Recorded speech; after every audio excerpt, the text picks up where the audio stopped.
Oh, too early to be hunting.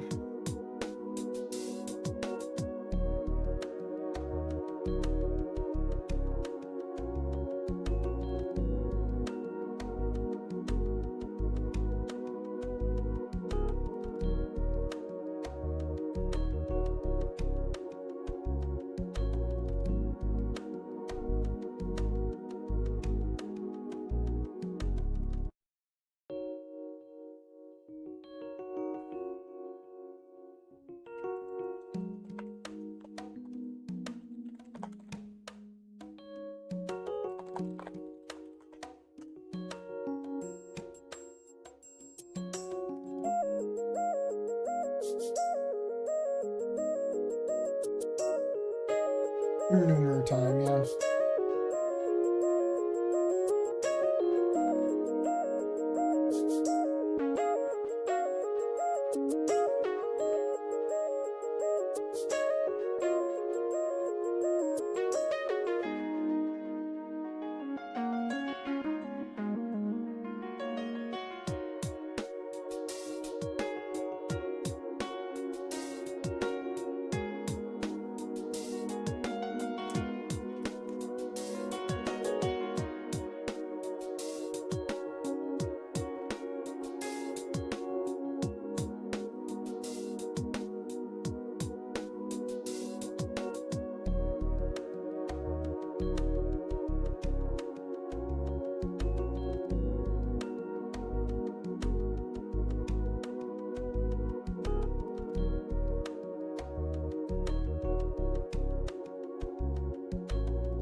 Happy holidays.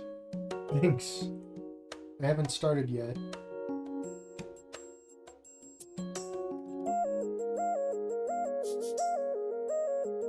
Oh boy, time for the Noomer mod. Yeah, we're picking it back up. Now I'm feeling a little bit more better. Man, winter, fall and winter season's just the worst on me.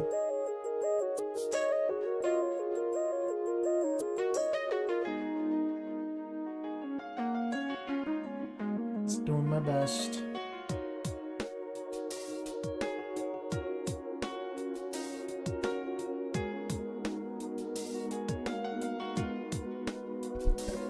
It might be a little bit loud.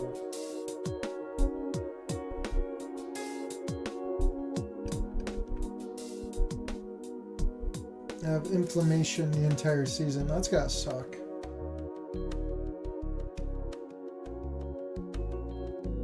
I mean, my seasonal depression's been getting worse just because mobility and all that shit. If I didn't have the pain, I wouldn't have the depression.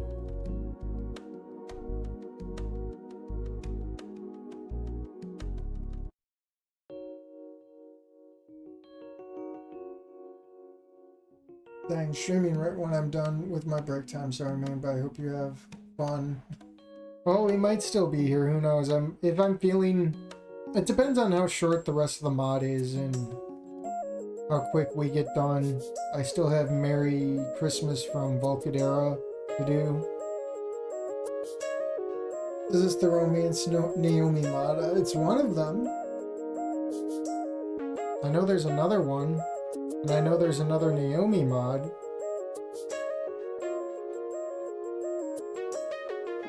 There's too many Naomi mods. So much cope.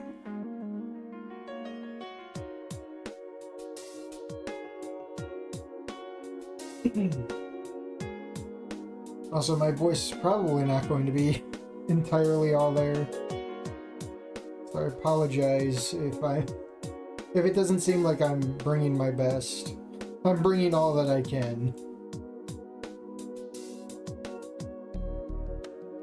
There's more than one for the demon. Yeah, there's a lot of mods. I think there was that one that Spider was working on too. I don't know what happened to that one. Let's see if it's possible for me. If not, then have a good time, Porku. Alright, well, if not, we'll see you in the VOD. Um, 5 minutes are up, so I gotta kill the music. It's just that I'd rather have that music play than whatever this is.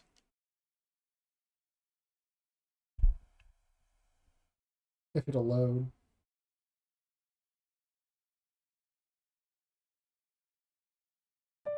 Yeah, this would drive me nuts. I'm sorry. Then Rosa was lost and forgot. Yeah. Oh boy. And this one had choices. I forgot. You have to do the choices. Alright, I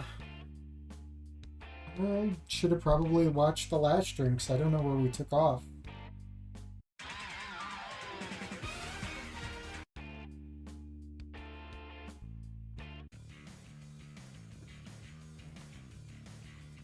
Fuck. I don't know if rewinding works, but whatever. I think we were deciding on if Fang wants to play the guitar or something like that.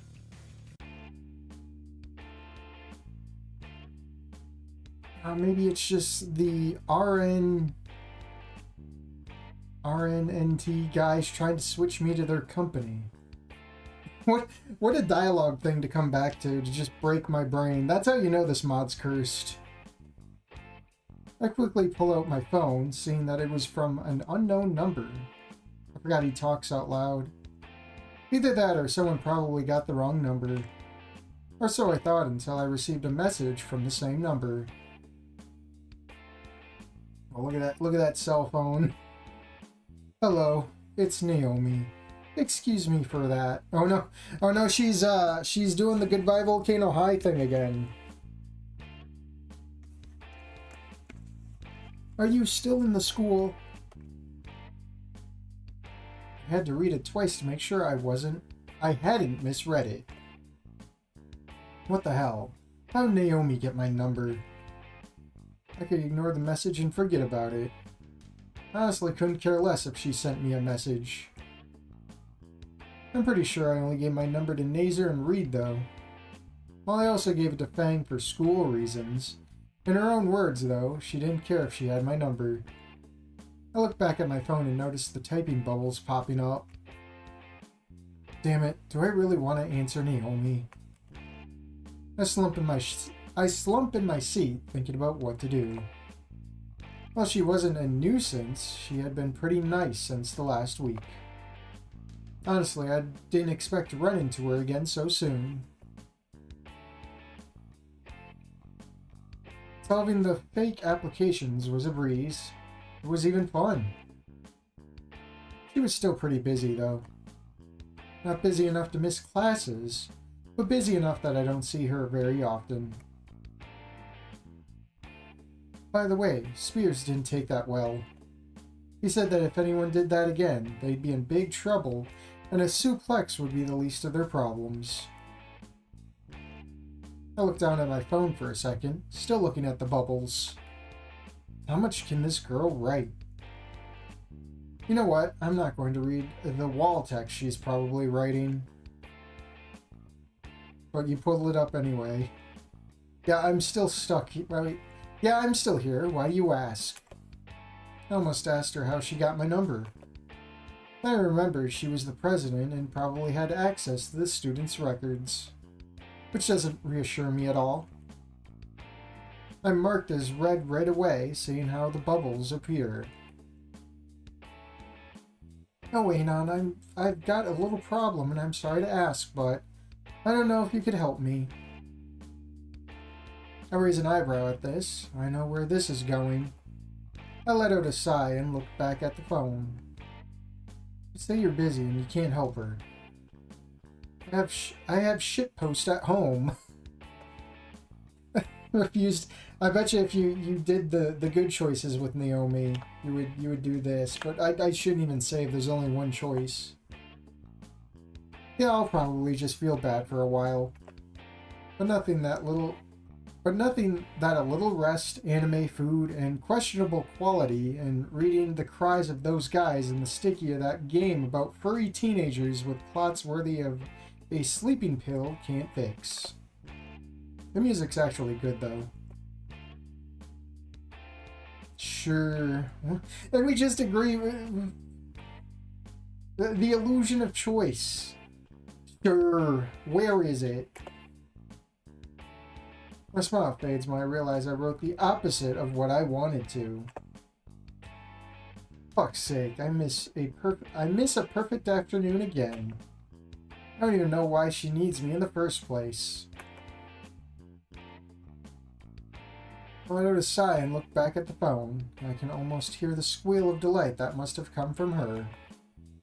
This seems like a fucking joke. Nazer's just sitting there with nothing to say. He's just watching me, like, schizo out. Thanks, I really appreciate it. Do we scroll? Oh, we can scroll! Holy shit! I need you to come to the library as soon as possible. I'll be there in a minute. Gracias. And it's some sticker. I shake my head. Obviously, she's the kind of person who would use those stickers. I looked up and saw Fang with her arms crossed, wiggling her toes in annoyance. Finally, I thought you'd never finish, dweeb.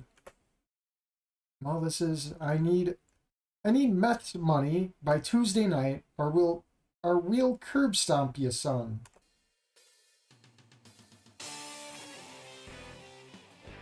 As expected, it sounded horrible.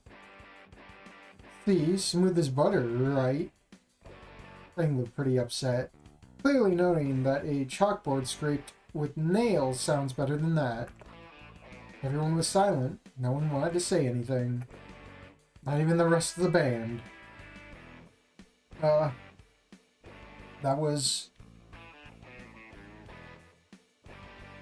pretty. Nazer's voice made it pretty clear he didn't want to tell them they sounded terrible on double bass. You ain't being real, man. But if we told them it sounds like dog shit, Trish would kill us. Reed made it pretty clear that he'd appreciate it more if he were honest. You should definitely try the guitar. I have to stop myself from smiling at Trish's expression. I wonder how many shades of red she'll be able to reach today. Then the group starts discussing the decisions that brought them here. Things get a little heated on when the midget raises her voice. No, the three of us had already agreed to use a double bass. Fuck off, Trish. You decide that I wasn't even there. Hell, you know I'm a natural at the guitar. Hey, Anon, I'm not liking where this is going. Just remember that you started this.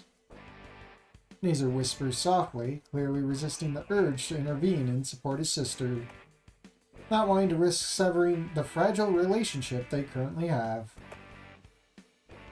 I guess you are right. I sigh. I hate that this always happens when I decide to be myself. It's too late for me to back out, though. I know I'm right. Why the fuck would I stop now?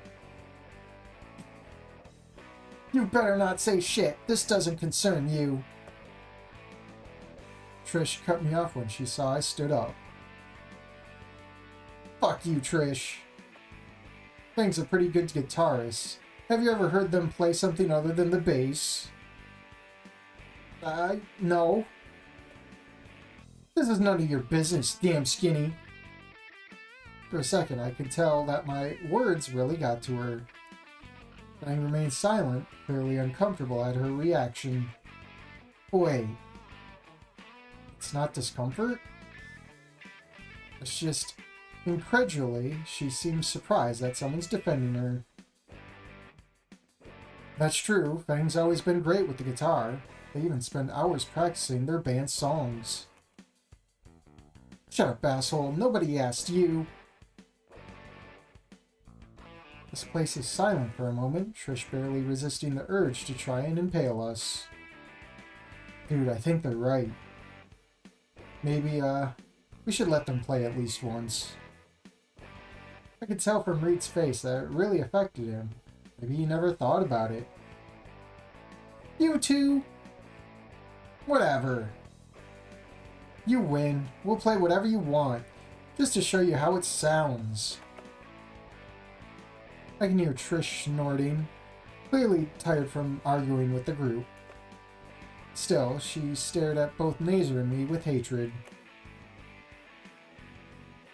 Well, looks like all that buzz worked out, since Fang seems pretty pumped. That joy you feel at Christmas when you see presents under the tree. And sure enough, I was right. It sounded completely different. Not only did they sound decent now, but Fang's face was getting brighter with each beat and strum, playing as if no one else exists. The song's not great. It doesn't last long either. Fang plays well, but they lack synchrony with each other. Now they're more like you would hear at a hipster bar, which isn't good. But now I didn't want to poke my hypothalamus with a copper wire. Anyway, the important thing is the change in the band's mood. Fang seems to want to compete with the sun to see who can blind you first.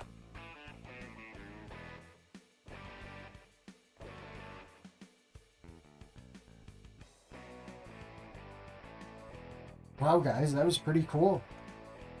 It was way better. Fang's face is beaming, smiling from ear to ear. It's like seeing a kid trying to impress their parents. This goes away as I start to gather my things, though. Hey, dweeb, you're leaving? I thought we were going to stay. You were going to stay.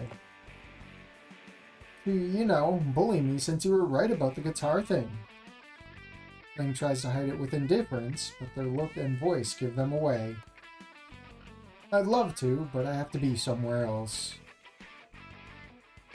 Fang looks a little disappointed, but Trish doesn't hide how much she wanted me out of there. Before I get up, Nazer puts a hand on my shoulder. It is obvious he is speechless. Considering what he told me, I won't be surprised if this is the first time he's seen Fang like this. I don't blame him for being upset if it wasn't because something he did, but because of some fucking stubborn baldy. I quickly hung up my backpack, say goodbye to the group, and then dash off to the library. I just hope the apricot dictator doesn't get mad at me for being late. Noomer time. The thought of running only lasts a few seconds, before my poor physical shape rears its ugly head. And now that I think about it, why would she ask specifically to me, of all people?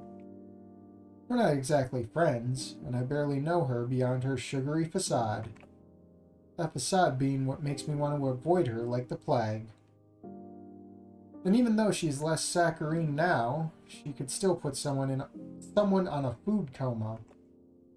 I'd be straight up lying if I said I enjoyed spending my afternoon with her instead of causing a shitstorm in X, LARPing and saying the glowies had fined me.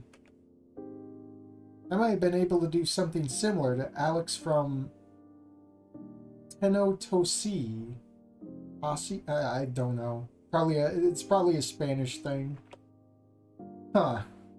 Use some radar footage and tweak a couple of photos of my apartment when it was empty.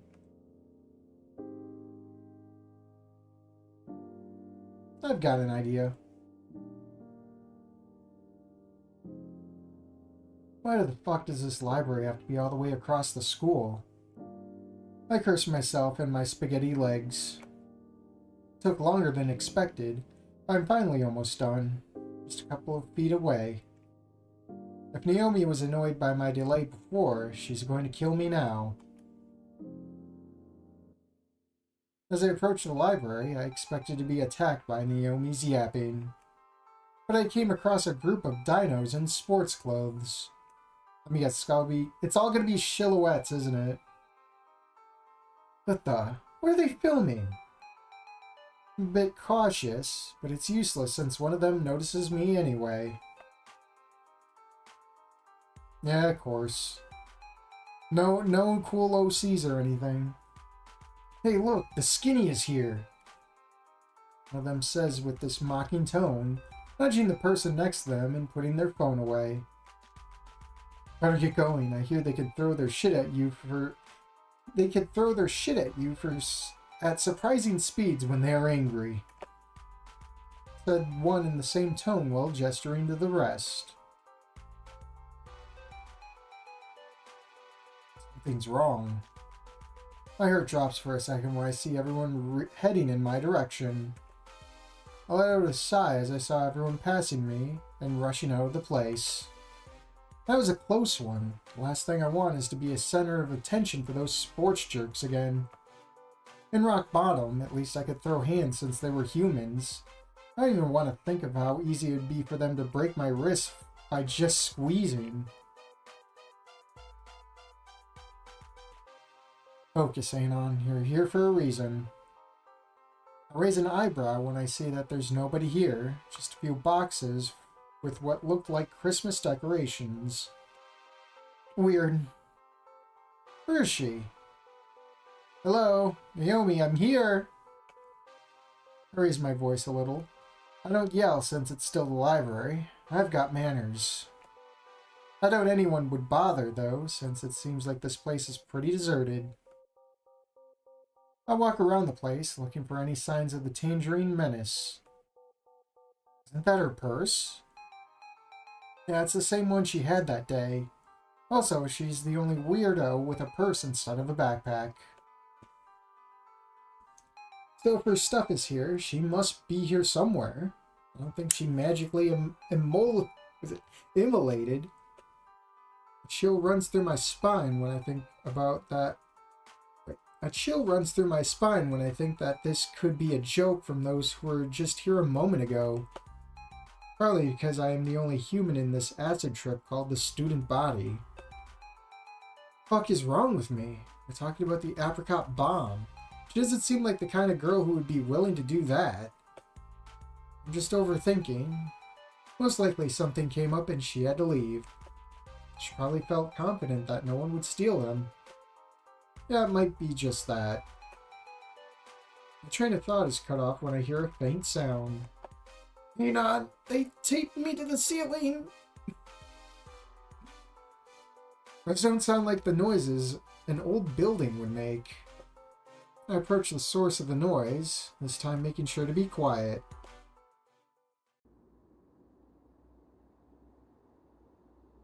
The noise leads me to a hallway that leads to what appears to be the site's storage room. I guess I'm right, since there are 2 carts full of books.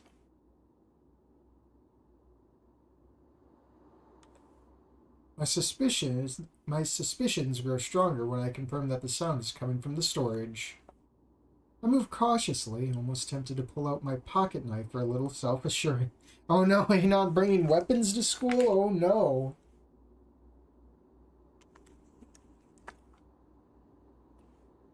The fuck? Are those sobs? I remain silent for a few seconds to make sure I hear correctly. Oh no, Naomi tears again. Naomi tears. Naomi? I say quietly, leaning a little against the door. I take the knob and try to turn it. It seems to be blocked. I'm thankful that my mom made me play point-and-click games as a kid, because with my refined eyesight, it didn't take me long to see something shiny. I'm coming in. I affirm as I insert the key and turn the knob. I hear a soft click as I gently push it in. I have to squint my eyes to adapt to the lack of light. Looks like I was right. It's flooded with books and that musty smell of rotting books. I don't know how people like this. My hand slips down the wall and I search for the light switch. I find it quickly and flip it. Either the bulb is broken or it was burnt out. I think a mole would be better than me here, especially since I'm getting in the way of the only thing that lights up this place. I think I can take refined eyesight off of my resume because I can barely notice the silhouette on the other side. Noomer. custom Noomer art.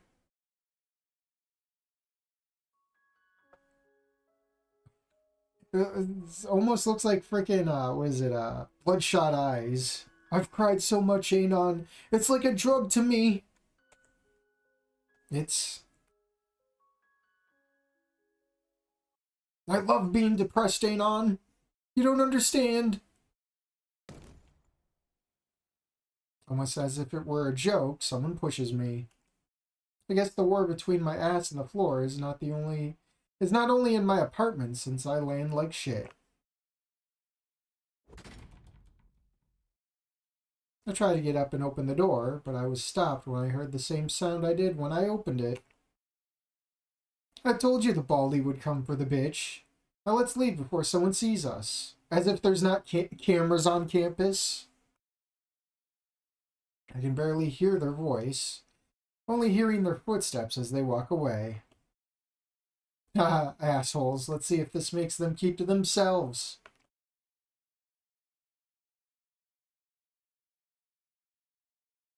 I slump against the door and look up. There they are, those unmistakable emerald eyes filled with tears. Oh, Naomi tears. She's a mess, quivering a bit as she stares at me, totally confused. None of us say anything. I guess she's processing what happened. The silence feels like being home alone, which is a bit ironic since I'm not alone here. I like how the music started and then stopped. Oh, we're watching Friends now? TV show? I take it we got out of there eventually, but where's the context from there to now? Unless this is Naomi's point of view back then. I think I get it now why so many students often bring headphones. It's a little boring to do this all by myself, but I wouldn't want to get distracted and mess things up and damage them. As the saying goes, do it right rather than do it fast. Well, I think it's the last one. Just a couple more boxes to go and I can take a little break. My eyes are wandering, seeing only the boxes with Christmas decorations keeping me company. A small smile of pride appears on my face as I look at all of my hard work. I'd even go as far as to say that no one else could have done this better, no less from the student council president. I'm pretty much done. All we have to do is take everything out for recycling. It took longer than expected. Now I'm thinking, technically, I just had to ask the English Literature Club to take them down since they insisted on putting them up.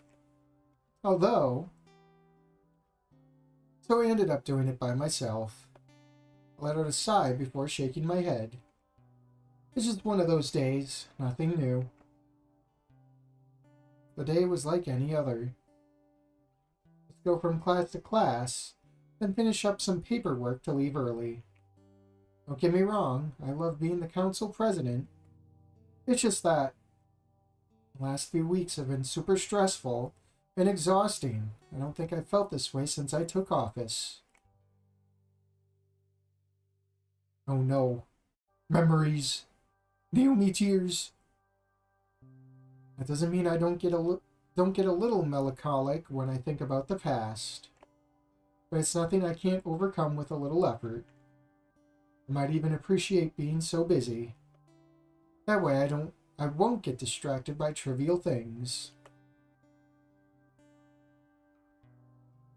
It's just that there are times when it's too much work for one person. To be honest, the other council members haven't been much help since what happened with Nazer.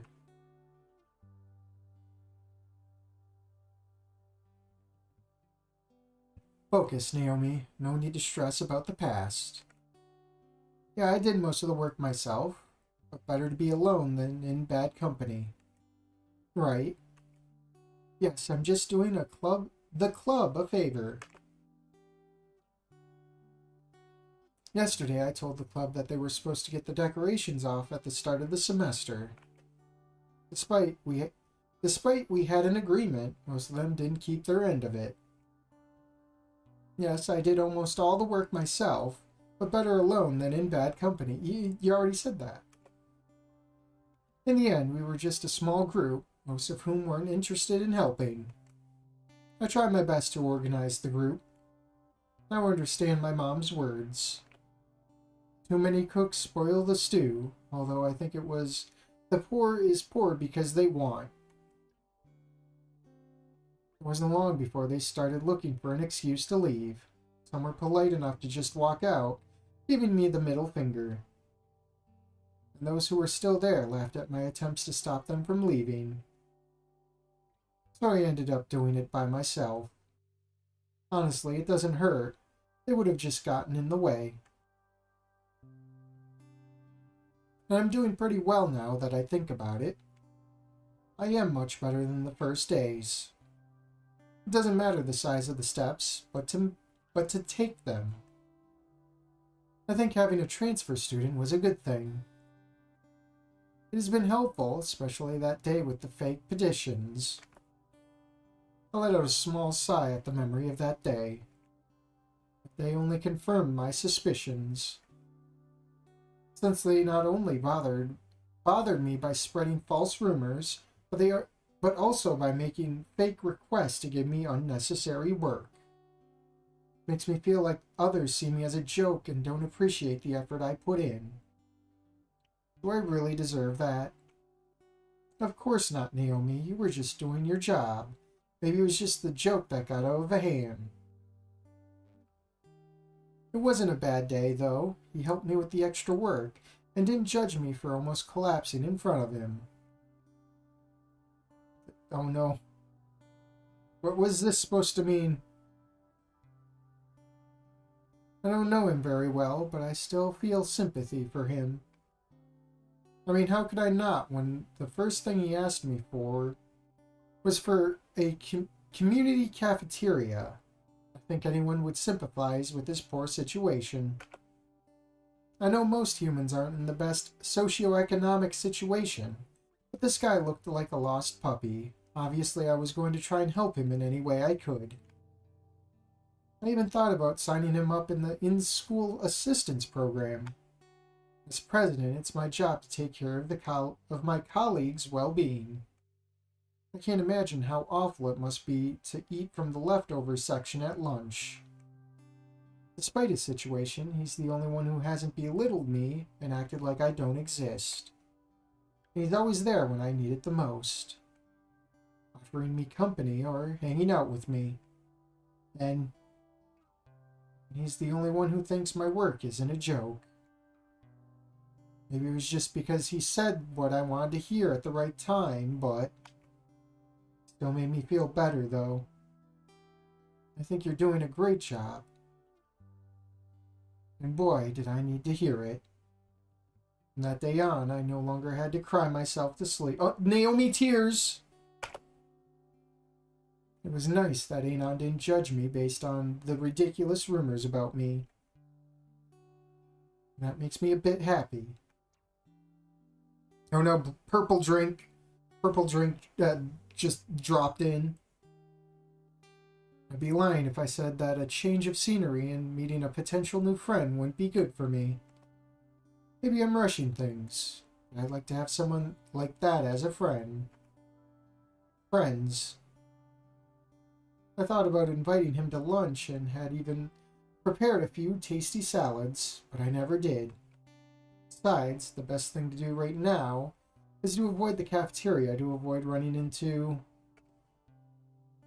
I even tried to learn how to talk to humans, but the book only talked about the big difference between humans and dinos. I guess those books must be very old, since Anon doesn't fit in any of those descriptions. Yes, he might not be in the best financial situation, and his fashion sense might be the worst. But he is not uncivilized or savage. He has only shown what a good person he is. My face lights up a little before I turn around. These boxes are a bit too much for me. And I read that humans have strong arms because they're past living amongst the trees. With his help, I could finish in minutes. With a little smile, I grab my purse and get my phone, quickly reaching for his info sheet to get his number. Uh-oh, snooping. Been caught snooping. Drink anytime you see the words cry, tears, or see any tears. Yeah, I know, right? This is one of the mods that actually, like, wears its name on its sleeve. Yeah, I could ask him to help finish up quickly, and then I could take him out to lunch as a thank you. With that, I could get to know him better to form a friendship, and take him to a nice place, 2 birds with 1 stone. It's not like someone like him can't eat at a place like that every day. Although, is it possible he's still here? I let out a little yelp when I realized I accidentally taped the call button instead of save. Or tapped. Tapped is... yeah, tapp's 2 P's, right? Darn, what do? I don't know how he'll react to me asking him so suddenly. I quickly pressed several times to hang up. Luckily, he didn't answer. I shake my head a bit before sending him a message. It's all good, though. The worst things he'd say is that he went home. Nothing an apology won't solve. Naomi phone. It's just Anon's phone, but like green. Or not green, not orange. Hey, Anon, it's Naomi. Excuse me for that. Are you still in the school? I write quickly before waiting for his reply. Moment which felt like an eternity. Yeah, I'm still here. Why do you ask? I don't believe in luck, but for the first time I crossed my fingers, hoping he would say yes. I really wanted this opportunity. Oh, wait on, I got a little problem. Sorry to ask, but I don't know if you could help me. Sure, where is it? Yes. I didn't expect him to accept so easily.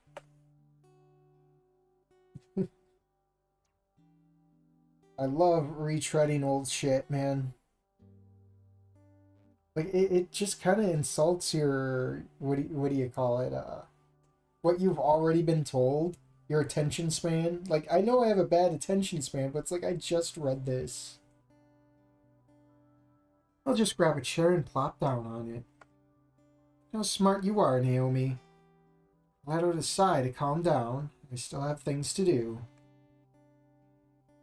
One of those is to get things in order so that when Anon arrives, it'll be easier. I can't help but smile a little, even humming an old song. OCs, let's go! Look what we have here. I jump when I hear the voice. I recognize them right away. They're on the track team, and as much as my eyes scored through them, luckily Nazer wasn't there. Oh my, sorry, I didn't see you. You need to use the facilities?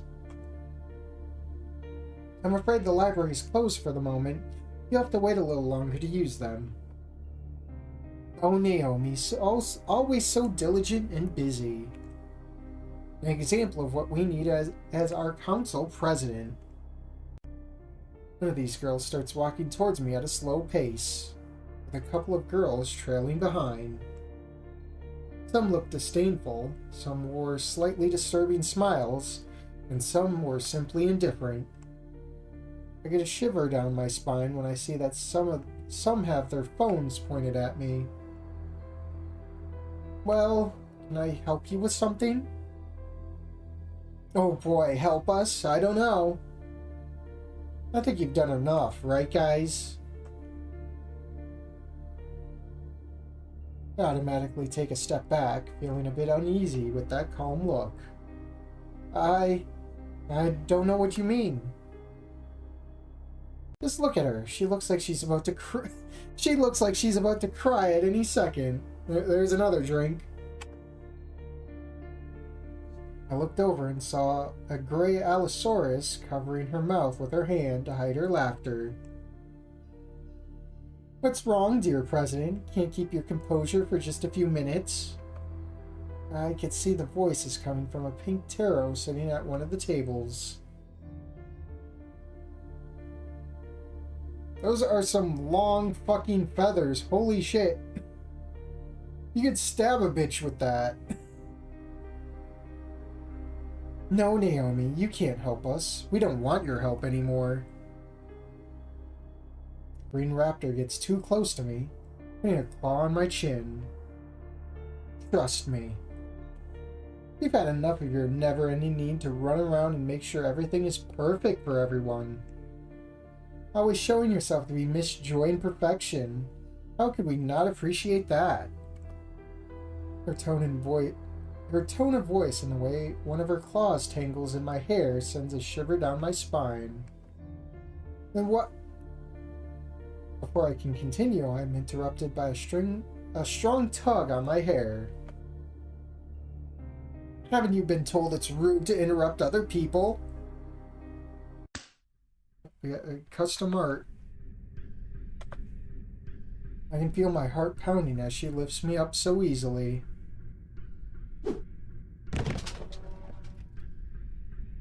Well, why are you doing this to me? I didn't do anything to you. The raptor puts a foot on me, making me unable to move. Oh, the smart-ass nerd doesn't even know what she's done. The tarot says with a chuckle as she takes my phone. I thought that being the president, you would at least know everything that's happening in the school. Pathetic. I don't know what you're talking... More custom art. Once more, I am interrupted as I feel her step harder on my chest. Who said you could speak? It's only now that I've noticed my body shaking. I start to hyperventilate when I hear her growl and see her sharp fangs. I can barely put up any resistance, trying to avert my gaze so that they can't see the tears welling up in my eyes. Take a drink. I can't let they see me like this way. And yet, despite my attempts to hold back, I can feel the tears coming out. Take another drink. You know, I didn't want things to be this way, and we were all happy to see you less at the track team. I stop shaking as she takes her foot off me, still looking at me with the same disdain. We were all more than happy when we found out that our beloved Nazer had broken up with you. Finally, the sugary bitch would stop taking him away from his team, which he needed him so badly. I didn't know they did co-ed at Goodbye Volcano High, or Volcano High, sorry. Co-ed track team, okay. She leans in closer to me, speaking with clear venom. Jeez. It's unbearable to listen to you... Wait. It's unbearable to listen to you speak. Every word and sentence is filled with your enthusiasm. For Raptor Jesus, I swear it's a miracle I didn't get diabetes from just listening to you.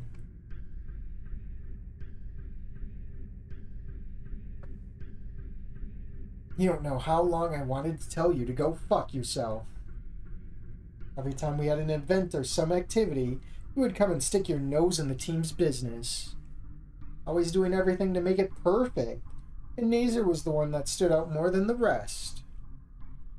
Her scowls show her teeth again, and she doesn't even try to hide the spite in her voice. Always putting aside the opinions of others and acting like you have the right over the team. My breath hitched as I watched her raise a fist in my direction.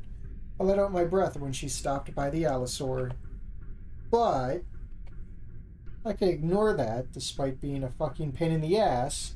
Somehow you managed to make the team stand out from the rest. We even thought we'd forget what a bitch you are, since Nazer seemed set on spending more time with the team so he could move on. I'd even say that I'd love how shitty you looked when everyone was talking behind your back. What better than to see our perfect council president in misery? she said with a cynical smile. Though, as time went on, Nazer bailed on us and started to run into problems. The sudden change in her voice makes me shudder. Our captain left the team. Can you believe it? He said he needed time to figure out his stuff. But we all knew why. We knew it was the fault of the dirty hoe who broke his heart. While he was sad and depressed, what were you doing? You were so smooth and cheerful, acting like you didn't care. And as we passed by, we heard your ear-splitting shrieks of joy and you humming your shitty songs. I couldn't let it slide. It can't be true. My voice tries to come out, but it is unable to cue up. It's unable to due to a lump in my throat that gets tighter with each word. No way. He loves that club. He can never. Shut up. I can't stand your voice. I flinch when she stomps her foot inches from my face.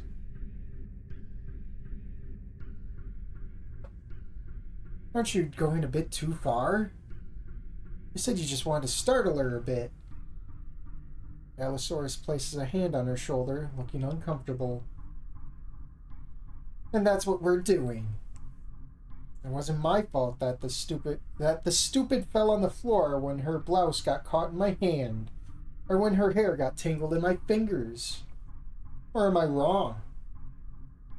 Besides, I'm sure she knows what's best for her and wouldn't tell Principal Spears.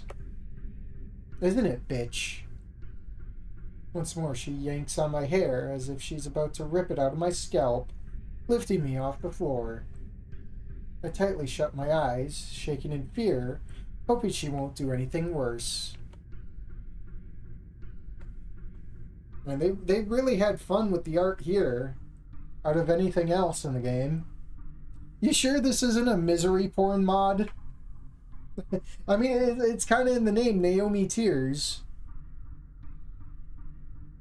I'm sure the fucker didn't even bother to learn our names. It always was Nazer this, Nazer that. She said in an attempt to mimic my voice. The lump in my throat gets impossibly tight, because she's right, I never tried to. I just identified them through the student list. Hey, look what I found. I think I know why she was so happy. I was horrified when I saw one of them going through my phone. No, please don't. Look at this. I thought you had some dignity left, but it seems our president is a sick fuck. This is why you left Nazer, a human? I must say, that's quite pitiful. No wonder our best athlete was so depressed. And you were waiting to meet him here? Such a whore. I can't imagine what kind of nasty things you were planning to do with the human alone. Disgusting. Wait, isn't that the same human who sits with Nazer and the cute junkie at lunch? Dumbass, of course it is. He's the only human in this school. Anyways, we'll get back at that bald monkey another time for taking advantage of our captain's kindness. Just imagine Nazer's reaction when he finds out the skinny is fucking his ex-girlfriend. Her sadistic grin only grows wider. I bet he'll come back to the team and thank us for telling him. My heart drops as I see her about to throw my phone to the ground, reflexively jump up to grab it from her.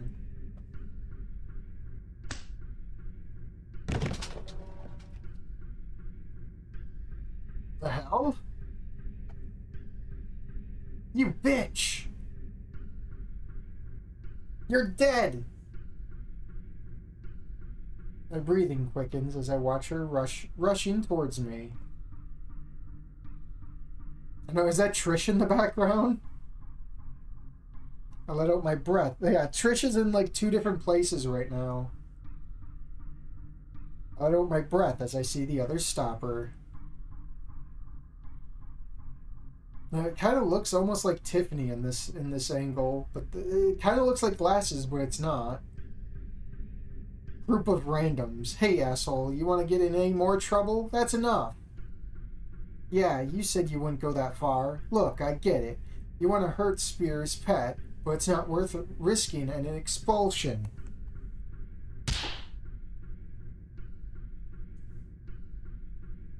You're lucky these idiots are here. But I can't help but feel tiny in front of her venom-filled gaze.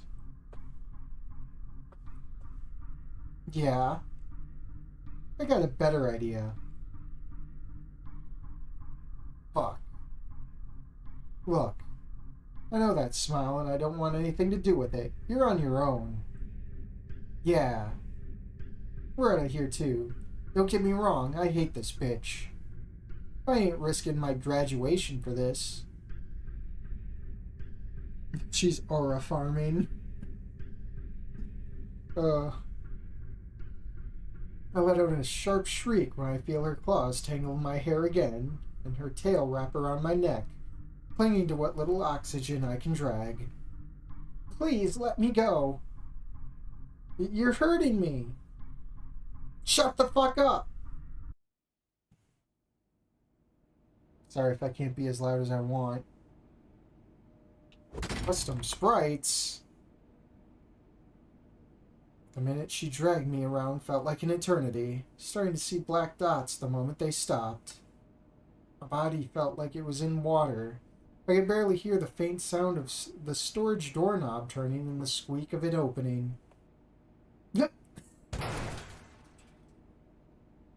I'm only telling you this once, so listen. If you ever say anything about this, I'll come back with no one to stop me. I see her pause for a moment, then look down and kick my phone before snorting. Hey, do you really want to leave her phone? What if she calls someone? Do you really think anyone will come for this fucking whore? Everyone in the school hates her. And no one can stand her. I doubt that anyone will even notice her absence.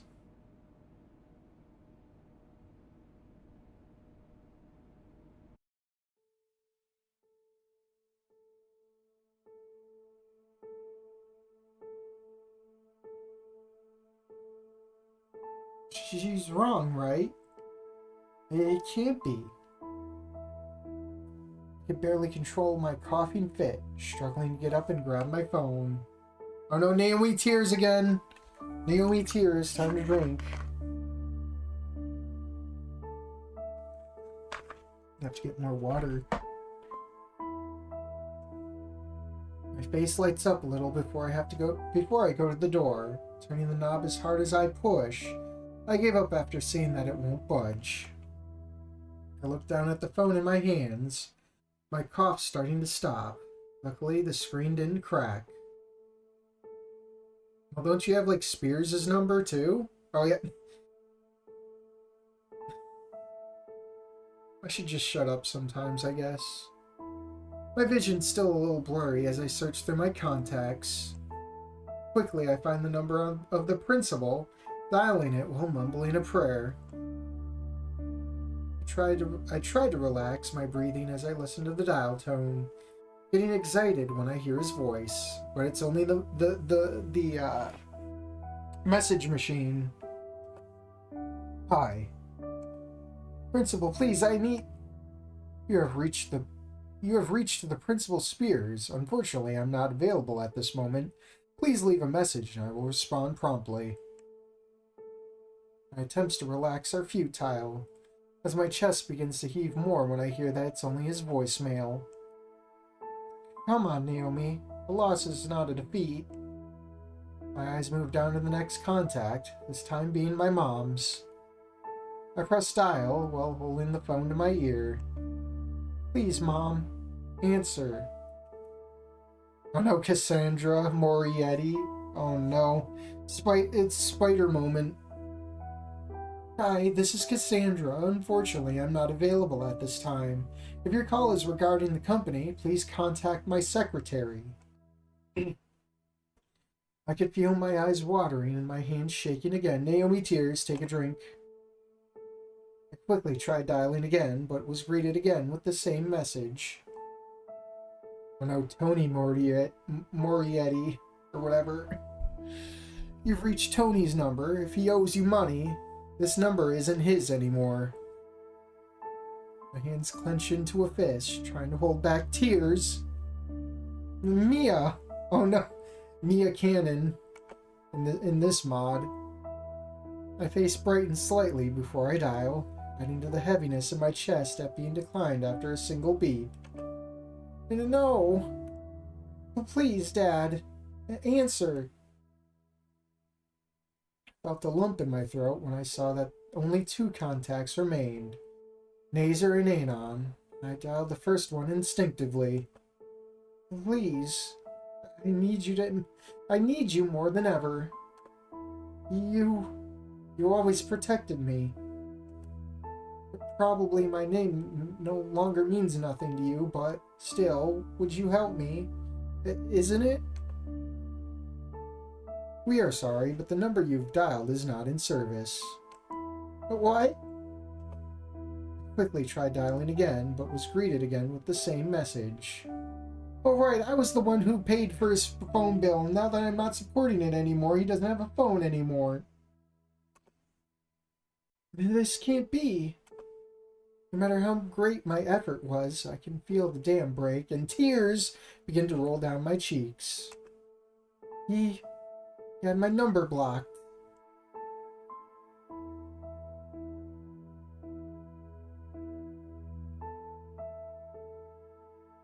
Man, we're like an hour in.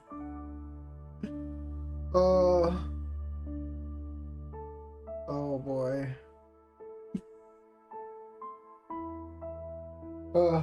My legs flail, only being able to throw myself against the wall opposite the door. My lip trembles and I finally stop trying. I just let it out. I let out a hoarse cry, take a drink, before throwing my phone away from me. I didn't know why. It's just that it makes me sick just holding it. I just wanted to help. Why are they doing this to me? Everyone in the school hates her. No one can stand her. That's not true. She's lying.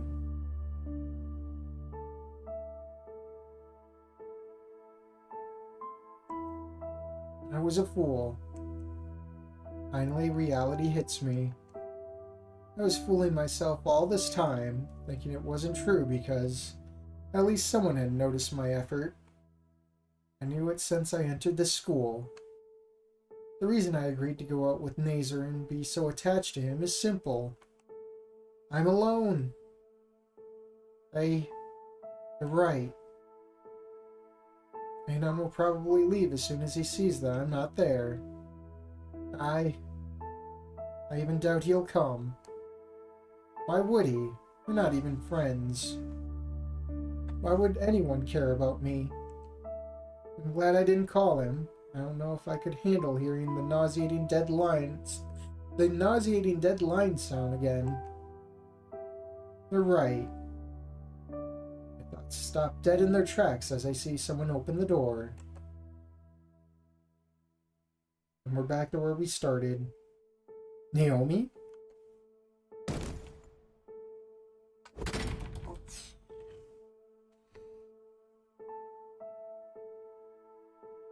I stood still, barely glancing at him through my hair. My mind is playing tricks on me. Anon is here. Yeah, right. It's just a desperate attempt by my brain.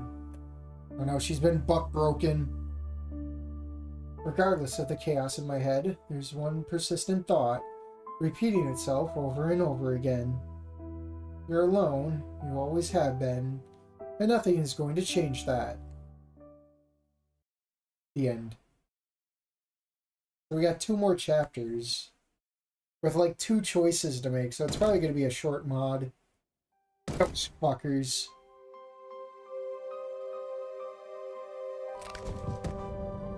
Ah! My foot. My fucking foot. That was my fucking foot. He's squished. He became a little squished. I let out a sigh before reaching into my pockets for my phone. Sometimes I wonder which deity I angered to make this happen to me. It looks like shredded cheese. It broke his phone. There goes my entire waifu collection in porn. It's only now that I remember why I'm here. She's in the corner farthest from the door, curled up in a ball. Naomi, who did this to you? What should I do in a situation like this?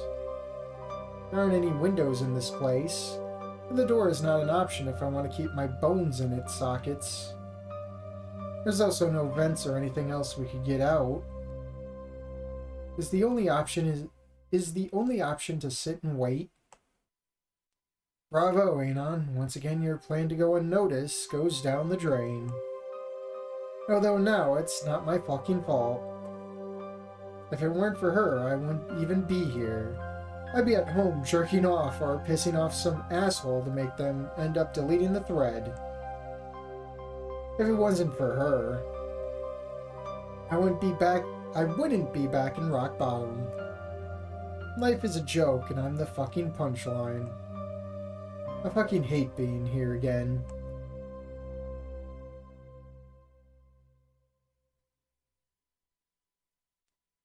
The day couldn't have gone better. When I ignored the skinny, I proved a point about Fang and her band, but it all went to shit. It's not like it wasn't enough to have been sent to the other side of the country, just because the fag couldn't throw hands to defend himself for once in his fucking life. All that just to get back to square one. And this time it wasn't even my own fault. No, because it looks like talking to her a few times is enough to get dragged along.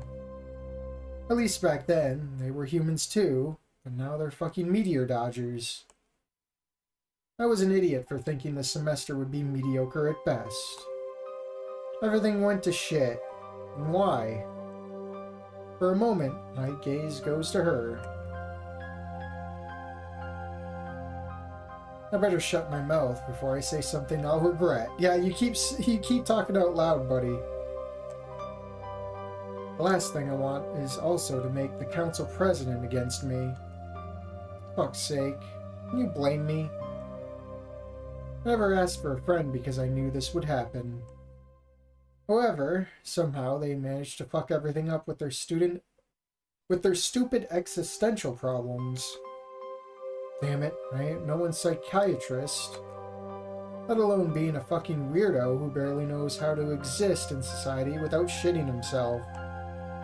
And even though life seems to insist that I play the role with each one of them. Now that I think about it, I don't have to. I mean, I'm not getting paid or anything. It's so easy to play dumb, forget about this girl, and start from scratch as if nothing had happened.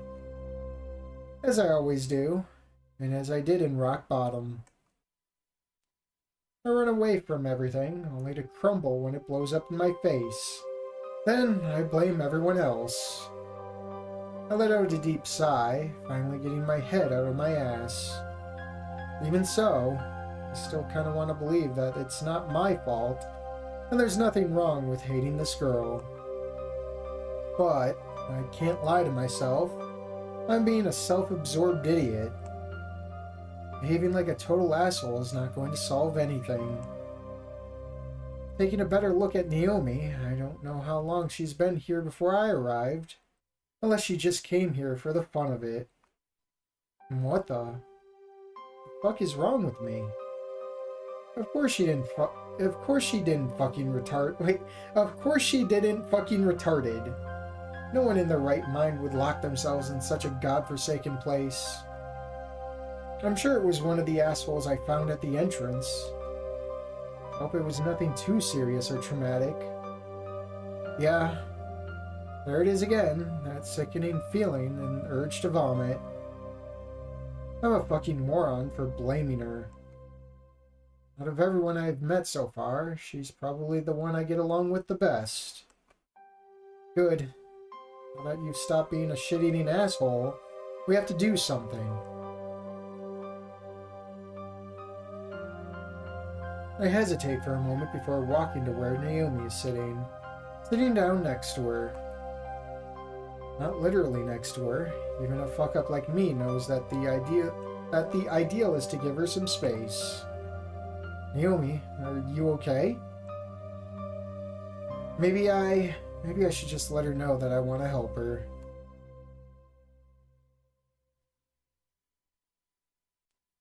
Naomi. I decide to slowly place a hand on her shoulder after receiving no response. Get away from me! Rape! Rape! My hand only grazed her for a moment, but I could still feel her shaking, pushing my hand away as if I had burnt her. I expect her to react pretty badly, but this is worse than I expected. My hand only grazed her for a moment, but I could still feel her shaking, pushing my hand away as if I... Oh, the same thing again. Take a drink. Leave me alone. The voice was fragile and sharp, like a broken glass on the floor. Naomi, I just want to help you. Please, Anon, just leave me alone. I heard that tone of voice before, just never knew what it was. I understand that you don't want to talk about this, but we have to find a way out. We can't stay here. Again, slap. Sissy fight. Again, my hand is slapped away, but this time with more force. It happened so fast that the shock on my face was immediate. I never thought she could look like this. I don't know how. I resisted the urge to step back. Those eyes. Her eyes are red and swollen. Gaze is hard to explain, but hollow and dull is the best way to put it. I said leave me alone! Anon's head's growing in size. He's becoming Thinko. He's gonna think his way out of this. It's okay, Naomi. I just want to help. Leave me alone. I don't want you to get involved in my problems. Can't you understand that? Please. Don't say you want to help me. No one likes me. I don't want you to pretend that you do. Well, the game's gonna force me to like you, Naomi. So you're just gonna have to put up with it. I can only stand still with a lump in my throat. As much as I want to, I can't force her to trust me. Just get away, Anon. Please. Just get away from me. I just want to be alone. I froze, watching as she sobbed Naomi tears. Uncontrollably again, which turned into a frustrated cry. Drink again. I can't feel anything but impotence, because I know exactly how it feels to be there. The feeling of wanting to get that feeling of wanting to get out of your skin. Wanting to disappear and go to a place where no one knows you. Feeling like the whole world is against you, and that you're plunging further into despair. Even knowing that, I can't force her. I can only wait next to her until she feels comfortable, and at least vents a little bit. Or listen to her and ignore her. This isn't simple. It's not like a video game. It's not like a video game where you can save scum until you get the good ending. I was a little offended when she yelled at me, since I offered help in a disinterested way. And here I thought dating simulators would help me out in life. I didn't even know what to do. I can't even say something to try to make her feel better, because it'll either make her upset or make me look like a complete asshole. Undecided, I remained silent, just sitting a bit away from her. No matter how good my intentions are, I can't do anything. Until now, I noticed a pink phone near where I was sitting. It's in the same condition as mine, completely screwed. I guess it's Naomi's. I let out a small sigh of disappointment as I looked at her. We're back to square one. Little by little, the crying was turning into a constant sobbing. That's 2 drinks. Oh god, music jump scare. Oh god, I might turn that down on. Oh god. Turn that down. Oh. Alright. Now we're talking as Principal Spears. Walking the empty halls of the school I worked so hard to build gives me a certain peace, of course. It's not all plain sailing. I have to be aware of my surroundings. Well, why don't you answer your phone? The students are kids going through the biggest change of their lives. I can't blame them because their hormones are all over the place. That does not mean they should disrespect the institution. I've apprehended some students around after school hours in the past. Most of them were only there because they have lost track of time or were using some equipment from their classrooms. Of course, not all of them are like that. Some have been apprehended for selling illicit substances to minors. Well, isn't everyone here minors? Others have been caught engaging in sexual acts. Man, what is this shit that goes on in this place? But today seems to be a smooth day, so after the 3rd round, I decide to head to my office. However, the peace is disturbed the moment I reach it. The door is lying open. I can't help but frown, as this has never happened in my entire career as a principal. I usually lock it when I leave. However, Naomi was responsible for locking it when she returned the library keys. I go inside and find everything in its place, just as I left it. Even the absence of the keys on its hook. Strange. Naomi did not return the keys. This is simply unthinkable, given her long tenure. Such a thing has never occurred.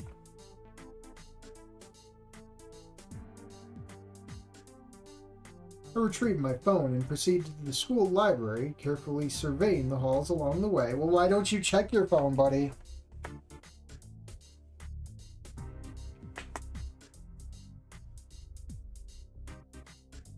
Upon my arrival, I became more serious. This was due to the presence of several Christmas ornaments on the site that the English Literature Club was supposed to remove. Just finding the festivities with no trace of anyone else on site. Naomi was in charge of supervising the club while they performed the task. Naomi was okay, take a drink for a double post. Adding the fact that she's not present here either. I retrieved my phone from my coat pocket because it was the only way to get the facts. I was determined to contact the person in charge, and I was taken aback by its contents. A missed call. Naomi, Student Council President. Did any personal inconvenience arise? That's the only reason I can think of for her not completing her work or answering my calls. However, she would never leave without closing the place and then not answer any of my calls. All of this comes to a halt when I notice that some boxes have been damaged, with their contents lying on the floor. I immediately head back to my office to contact the president's parents. You didn't call? I swear she would have picked up the phone. What's caused this shit? What is all this inconsistency? Stopping instantly when my ears register a faint sound coming from inside the library. Turning around and heading towards the source of the sound, I was guided to an old warehouse where obsolete materials are preserved and removed in order to comply with the site's catalog standards. Close to this source, the slight constant but irregular tapping sound is noticeable, as if produced by an animal or a device. As I reached out to take the key, I noticed it was missing, which violated the contract. It should always be within reach of other employees. Nor was it born yesterday. It was more than evident that someone was inside, commonly being the product of a prank or some immoral activity. Whoever's on the other side of that door must step aside. Thunk. Oh, he's gonna go flying. A loud voice was heard on the other side of the door. Oh, I thought it would have been hilarious. Oh, come on.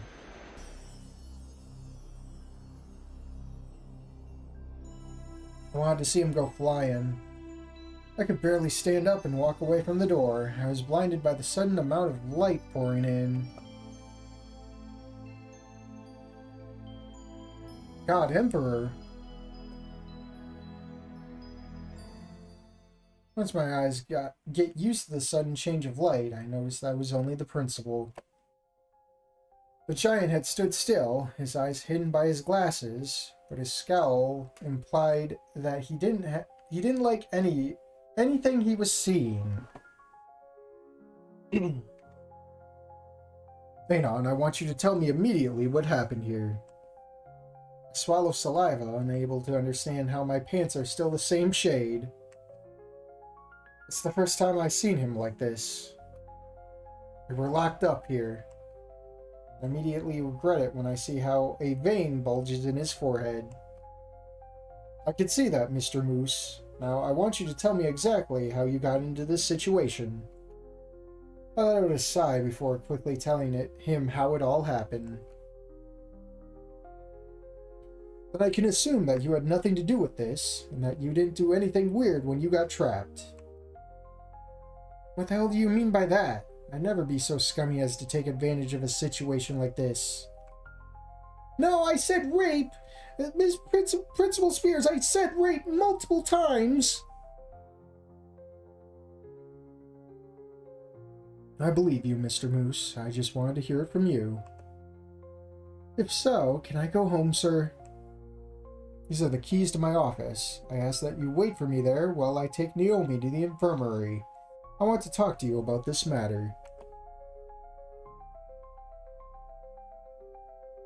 Oh no, it's the fang pose. I see out of the corner of my eye that Naomi still has tears on her face, heading out with the principal. I look at the keys in my hand and let out a long sigh. For fuck, why do I still have to deal with this? With no other option, I head to the principal's office. At least her problem is now in the hands of someone who can do something about it. And not some retarded like me.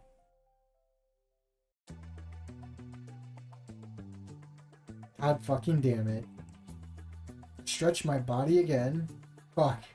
Looks like the clock decided to go slower than usual. Good news, I am now in a warmer and more comfortable place. Bad news, I'm still here. How long has it been? An hour? The checkup doesn't take that long. He probably still has his doubts and wants to hear her side of the story. I won't judge. I wouldn't doubt myself too. Or I would doubt myself too. I still don't understand why he won't let me leave, though. Even Spears made it clear that he believed me about my innocence. Damn it, I just want to get home and crash out until the next day. But it's never that easy. Spears finally returns, entering without her. She's probably stayed in the infirmary. Without saying a word, the caveman we have by principal sits down in front of me. He adjusts his glasses before pulling out a couple of folders that appear to be student files. An awkward silence ensued. The only audible sounds were the turning of pages and the ticking of the clock. You're expelled, Anon. Which doesn't help when all my head can think about is going to my apartment and fucking die. Why won't he just let me go home? It's not like this shit is going to get any better by mere presence. On top of that, my phone ended up ended up like shredded cheese because of those assholes' fucking prank. Mr. Moose, this is a delicate matter. I retained you for a reason. Damn it. Why can't I keep my fucking mouth shut? I swear my mumbles are just going to get me killed one day. You were talking this entire time, like from the start of the mod. I didn't even say anything bad though. I'll be straight with you, son. Since your parents aren't here, you're free to decide the course of action you want to take in this situation. Your parents signed and agreed that as long as you are in school, you will have control in matters where they should be present.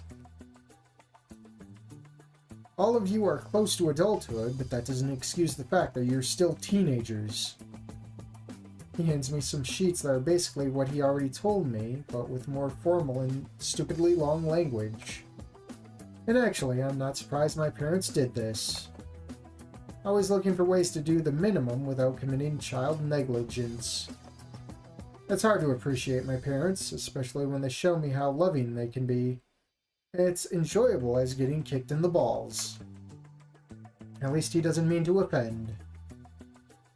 I reiterate that bullying is strongly prohibited at my school. However, I cannot take action until the tutors authorize me to do so. In this case, it would be you, so tell me. What would you want to do now, Mr. Moose? There we go again. My parents have already discussed a similar issue with the directors of my previous school.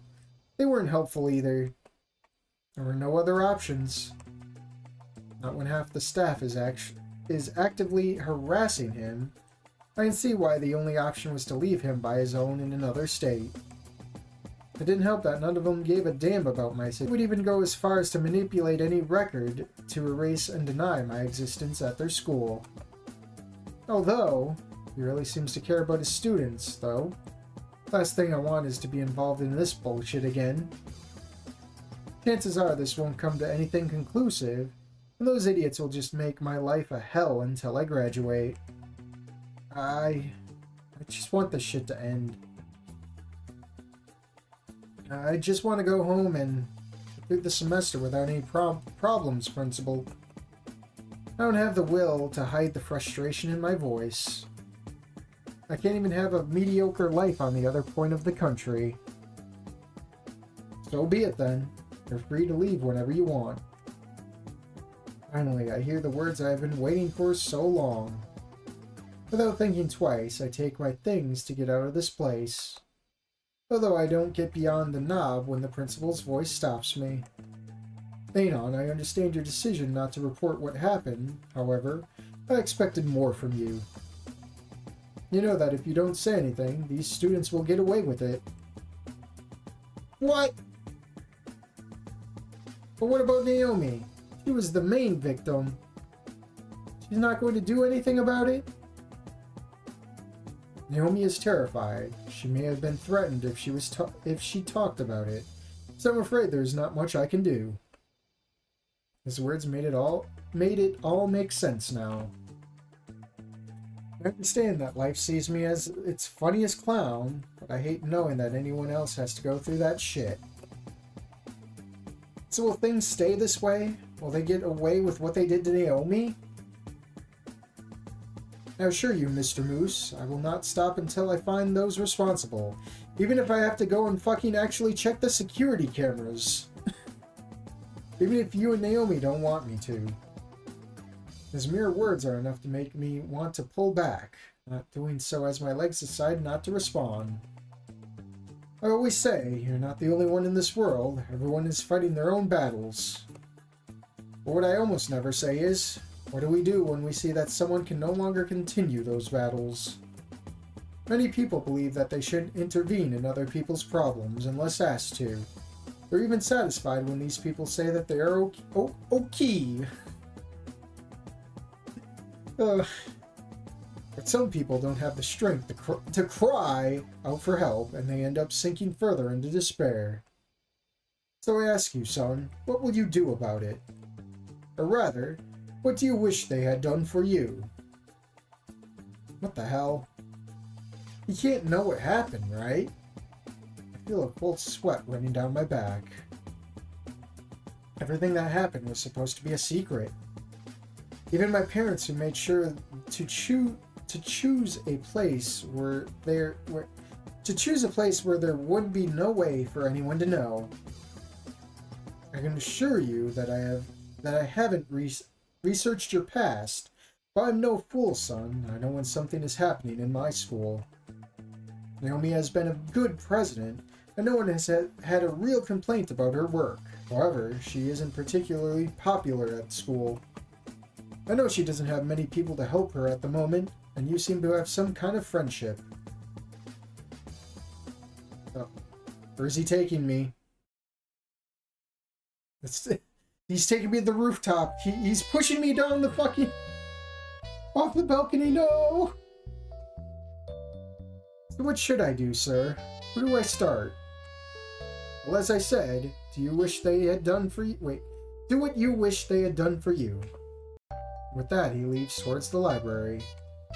The good thing is that I'm alone here, so there's no problem when I stay in the middle of the halls. What should I do? Shit. Fucking hell. I don't hate the principal. I just hate having to pull my head out of my ass and act like a human being. As much as I want to, I know why he told me all that. What do you wish they had done for you? That's why I hated the most. It's not just the constant bullying. No one did anything because it didn't seem to affect anyone. Fuck, even the teachers and the retarded principal I had before didn't see it as anything more than a dumb problem. Only doing something when my parents came down with a threat to sue the school if they didn't do something. Although, knowing the bastard of my father, I'm sure he took advantage and got a few bucks out of them.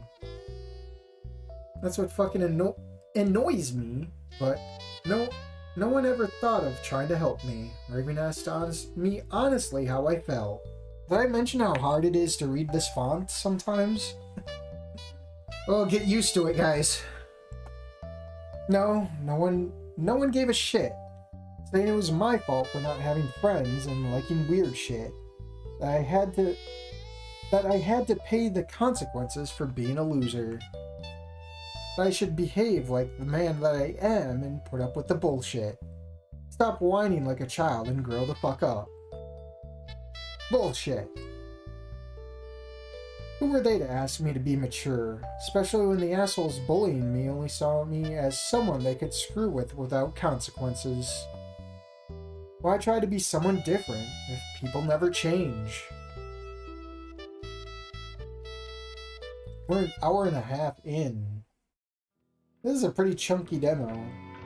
Well, it's not that chunky if it's 6 chapters, but it definitely cost for a part 2. I don't fucking care now. I just want some fresh air. To the balcony. I'm finally out. Okay, we're just walking home. An uncanny yet comforting feeling overwhelms me. It was as if in there and here were two completely different worlds. Curious to say at least. Everyone moves on with their lives. I don't expect the world to stop and solve my problems for me. So, if it is so, does it really matter if I do anything? Let music stop. Even if I try to do something for her, it's useless. The fact is, I'm not even her friend. I'm just a faceless nobody. I'm not even gonna try. There's no point in trying to stick my nose in this. I'm just gonna go back to Fang. The world is a bitch, and I truly feel sorry for the council president. But who am I to do something for her? The world is like that. Anyone who thinks different is going to get stomped by the masses. It really doesn't matter if you feel like shit. The others will still get away. It's better this way. Oh, what do you know, Inko? I'd only make things worse. She needs the help of someone who isn't a fuck-up. Naomi's very smart. She'll get over this. Besides, she told me to stay out of her stuff. Maybe she will finally leave me alone once and for all. Based. Only to become memories on each other's mind. Un tempo dispuse. Is that the ending? We win? No? Oh, she died? She died. The suicide. She cried her last tear. Oh, maybe she did.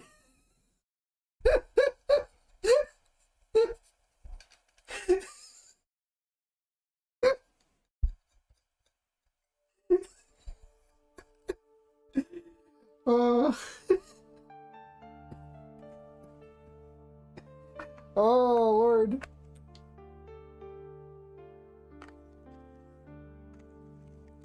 Ah, that's great. Only to become memories on each other's mind. Luckily, it's a bit windy, making the heatness bearable. It's still early enough to meet someone here. Hi, Fang. Sorry about your brother's ex. Can we date now? Still, I had to skip school to be here. I won't complain. I don't know if I could have made a day longer without doing this. This is the first time I've done something like this, especially with someone I only met a few times. But she deserved it. I don't got to know her well, but she was the only one who didn't treat me like a weirdo. Well, Nazar didn't treat you like a weirdo. Reed didn't treat you like a weirdo. Not only that, she always had a smile on her face. No matter the rumors, jokes, or heavy work, she always smiled to show that everything was fine. A fake smile to hide her sadness, or her Naomi tears. Legends say she's still crying in the casket. In a way, her perseverance is not bending to others is admirable. I haven't seen her since what happened at the library. Until Spears found us and we were able to get out of there. And then I did something I regret. It was the last time I saw her. It's been a month and a half since. Took that long, huh? Just because I didn't want to meddle in other people's problems.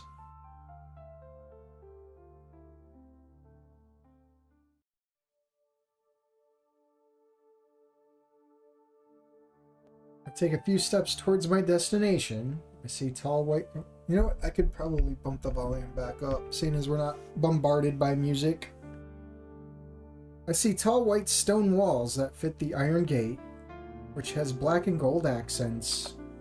I also notice the dinos guarding the entrance. So I stop in front of a parked car, making sure I look good enough to get in without a problem. I hope this cheap suit do the trick. I had to save and beg my parents to send me a few weeks of my allowance in advance. Which went out. It went out, and that's all that matters. It went out well enough to buy this and a bouquet of white roses. Are you sure those are roses, buddy? I don't think those are roses. You should get your eyes checked. I even tried to get the nicest ones, and I could afford. Oh no, Tracy! Any girl would be glad to receive them, even if it's from you. Seems like a joke. Well, why is Tracy selling flowers? She sells hot dogs.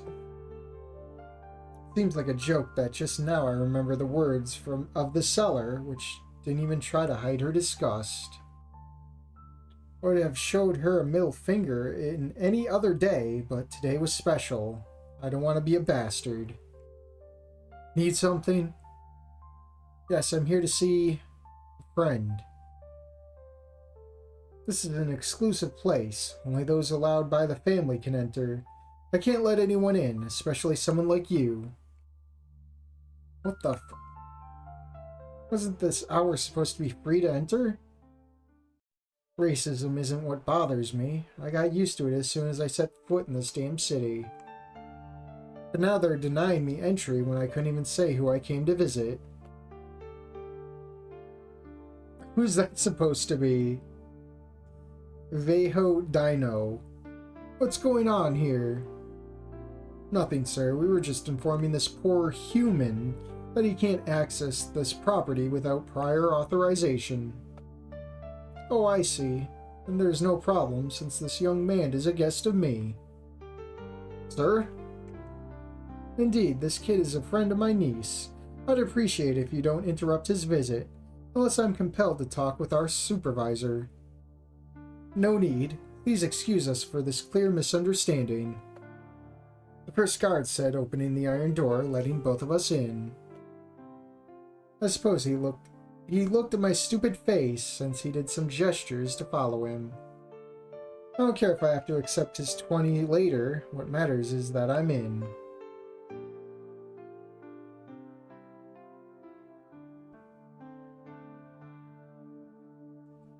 The first view I got of the site was of stunning green meadows, everything carefully mowed.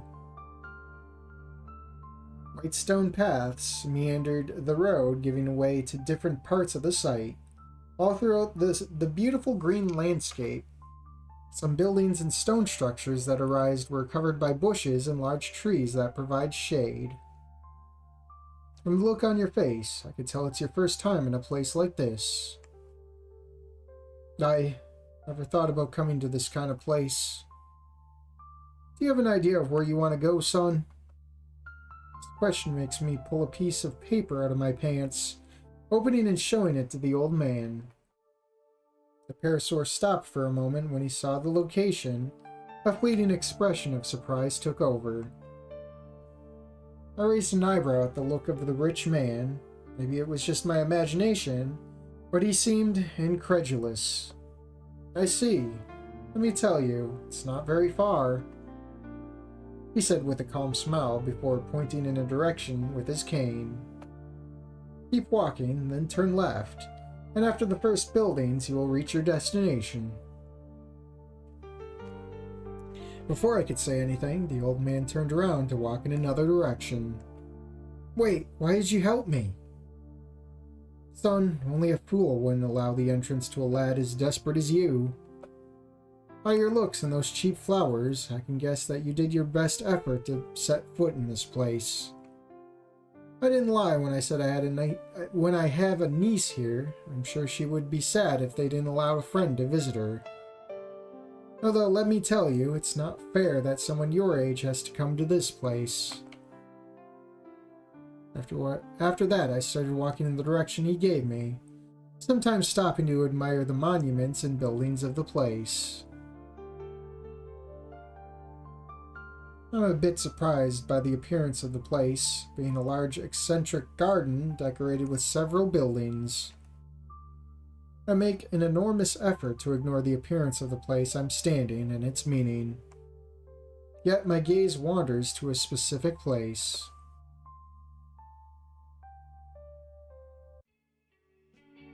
Music change. A large tree stood apart from the other graves. Of course, it's Naomi colored, isn't it? The rays of sunlight piercing its leaves and peach-colored flowers gave it a beautiful yet sad appearance, contrasting with its loneliness. It almost seemed like the tragic representation of the last moments of whom now rests at its roots. However, I can't help but feel a lump in my throat as I approach the place, even squeezing a bit of the bouquet. I finally feel my body react, feeling how my legs want to give up. Even so, I manage to get there without collapsing. I stop, feeling the fresh air of the place and the sun's rays that manage to pierce the top of the tree, giving a calm and serene atmosphere. Finally, I take courage to lift my gaze at the gravestone in front of me.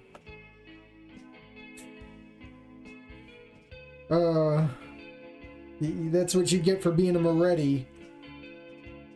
I wish I could super zoom at this. It's probably in the, I'm gonna check the files real quick. Fuck it. We're already in deep shit. CGs, right? Images. Bloopers. Video.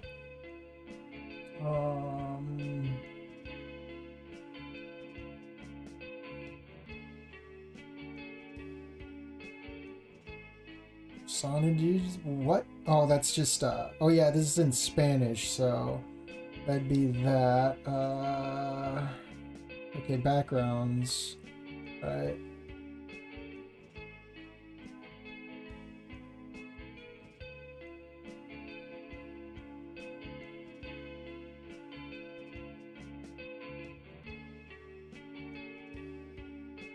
I am not finding this one. Actually, no, I found it. Okay, what does this say? Naomi Moretti. Amada. Oh yeah, because this is in Spanish. Aija Amada Hermana. El Celio es más. Well, you know what? Translator. Just give me the translator. Fuck you. Translator, where are you? Not shut up, phone. Translate. What does this say? Beloved daughter, beloved sister, heaven is more beautiful now because you are in it. Wowie zowie.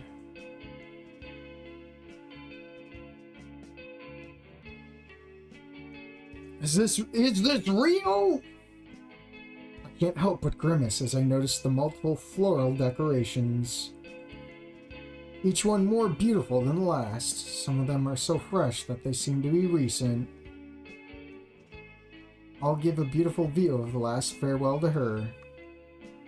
There were many tributes where they mourned their loss, wishing the best for the family, regretting not having interacted more with the amazing person that Naomi was. Although my gaze focused on one, especially in its words. Rather, in the vile lie engraved. We will miss you, bestie. Whoever left this message is a fucking liar. Despite trying to make a joke, I instantly feel like shit. My first words were a horrible joke. Sorry, Naomi. I didn't mean to say that. They said it was an accident, that you fainted while on the tub. Oh no, toaster bath. Toaster bath. I wanted to believe that's true, that it was an accident.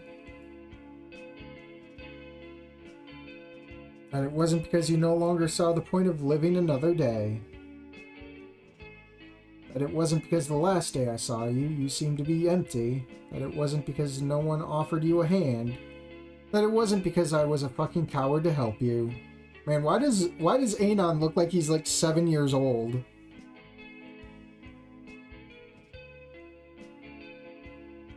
That it wasn't because I decided to stay in my bubble and go straight home. It was until the next week that I realized. I hadn't showed up for English class. Wait, you haven't shown up for English class. The next thing I know, everything was suspended due to an urgent teachers' meeting. Classes were canceled after the first period, which was an unexpectedly pleasant surprise for many. The next day, Spears ordered everyone to go to the auditorium. That day, I noticed the principal was colder than usual. The commotion that had been going on stopped at that moment. Even he broke the news. Council president had died in an accident. She's laughing about it. You drowned in your bathtub. I didn't know how to react. For a moment I thought it was a sick joke, that you would come out from the corner to give a boring report to the school. That didn't happen. Not even a day had passed since, when I heard rumors about it. That a secret lover killed you, and that your body wasn't found until days later by your sister. Even that it was a vendetta against your parents. Forgive me for not coming sooner. I swear I tried to get the information out to Spears about where you were. I only got a no by response. It was only because I heard some fucker complaining about not being able to do something. That's how I knew where you were. And now I'm here. Alone. It's not fair that you're gone. It's not fair that it's sunny, that everything seems peaceful. It's not fair that everyone forgot it was after a few days. As if the world didn't care that you were gone. Whose life to let those whose life to let those damn bastards live and take someone like you? Leaving people with no value, people who wouldn't move a single finger to help others, let alone help themselves. Motherfuckers like me, leaving someone who only condemns others out of pure ego. It's not fair.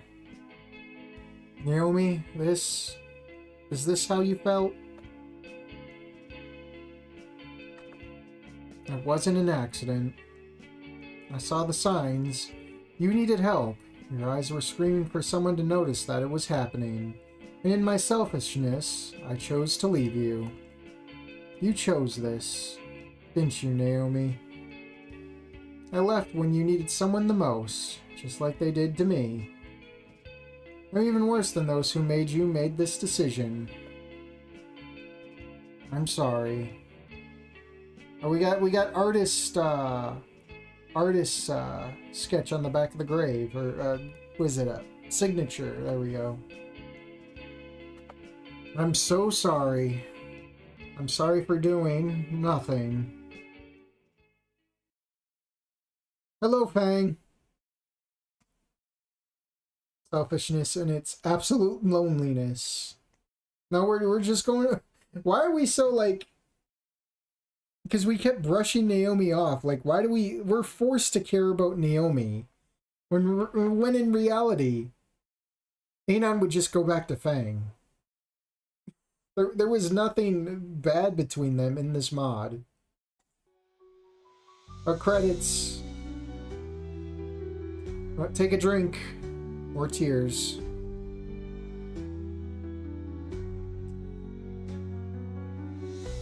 Nova Viral. Cypher Burrell.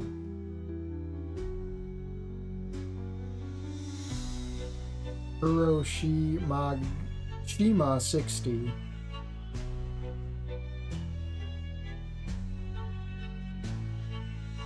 Deep Master.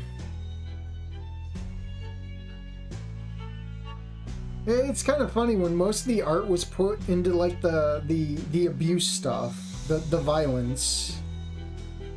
I think the mod maker had a certain fetish. I'm not going to say what. But a lot of art went into the beating up of Naomi. I don't even know what that says. I don't think it... Can I get my translator out in time? Maybe. What does this say? Read it to me. New content unlocked. Okay. Now... Hey, now it's just us sitting and crying. She's gone, guys. She's gone. Oh... What are we thinking? Crap, we have to care.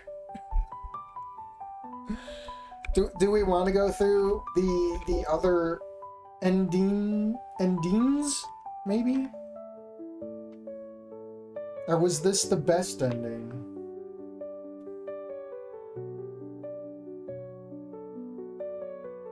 You know, I wanted to be the last airbender. And I don't know, I started laughing once the ending came. Once it was like, just suicide. Like, really? This feels like a very elaborate shitpost.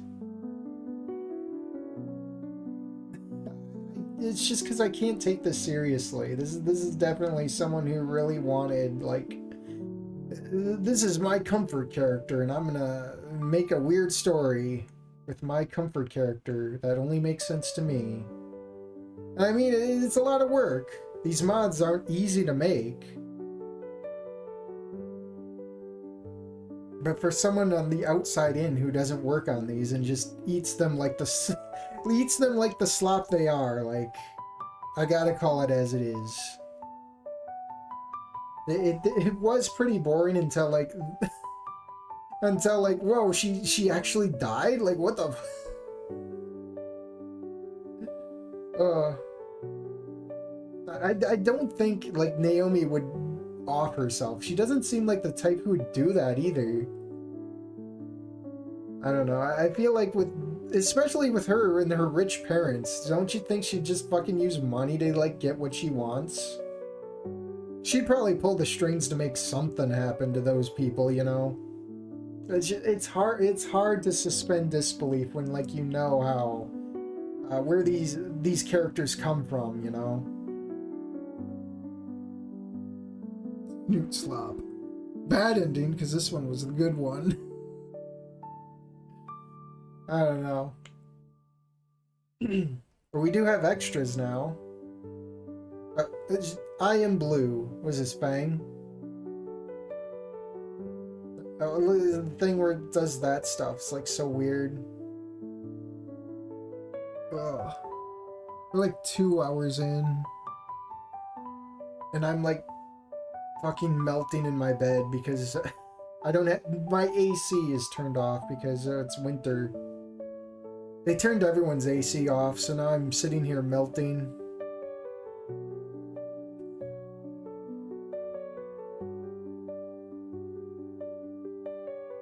I don't know. I guess we could try and speed do the endings, but what I'll do first, I want to take a break. I'm gonna put the Snoop music back on. I'll take a 5-minute breather. We'll come back.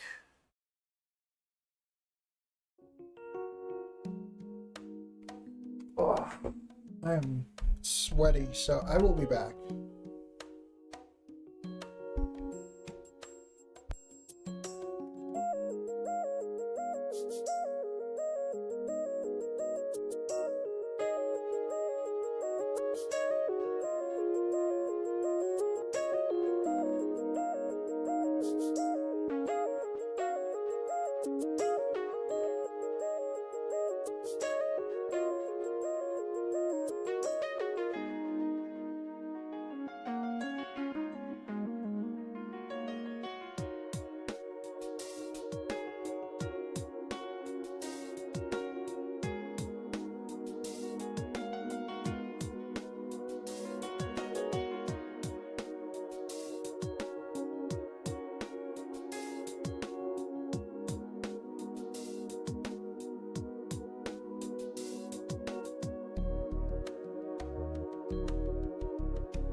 Alright, I'm back. We'll do one more. I probably shouldn't have gutted it like that. Shit. Alright, boot it back up. We'll take off after one of the decisions, I guess.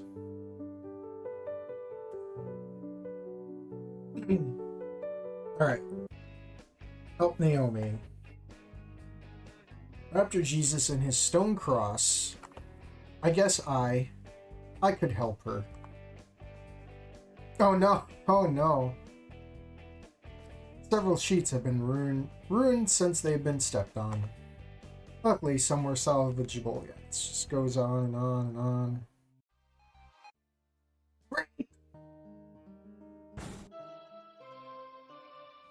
So does anything change from just having one decision?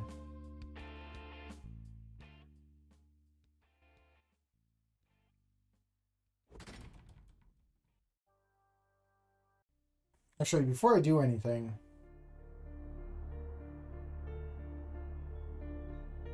okay, all these are. Wait, hold on, go back. Why is this on here twice? After elections. Well, I don't know. We'll have to see in the what is it, the 2028 elections, or is it? I don't know. I don't think anything's changing here.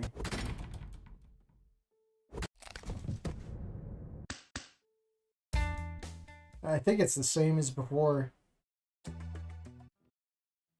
Yeah. Yeah, it's the same as before. Okay.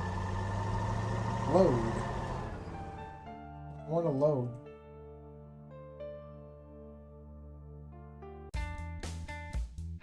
Talk to Naomi. She's probably depressed. But I know I'm going to hate myself for doing this. So I guess there's only two endings. One where she dies and one where I guess you probably end up married. Knowing how this mod's written. Oh, Anon, how's your day been going so far? It's the same.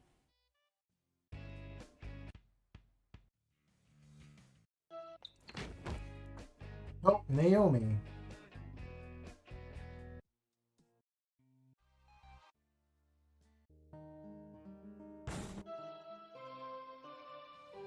Is it literally just nothing?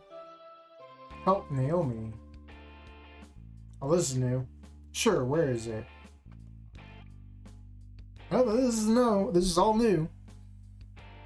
I grimace as I send the message, knowing I could just ignore it and stay here. I could easily say that I was busy with some of my colleagues, which is not a lie. Doesn't change the fact that using the band as an excuse makes me look like a total asshole. Yeah, there's no reason for me to stay. But I won't miss the chance to see Fang's face when she sees I was right. I still feel a bit guilty though, since she must really be desperate to have to ask me for help. Even more so now that I know a bit about what's going on. I let out a sigh and look back at the phone. I could almost hear the squeal of delight that must have come from... Yeah, this is the same.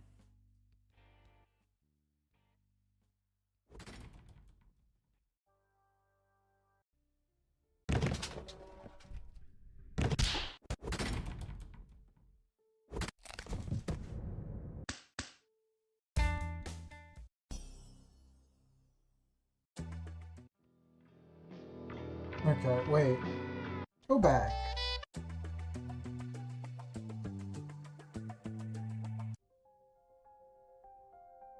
I can't go back anymore?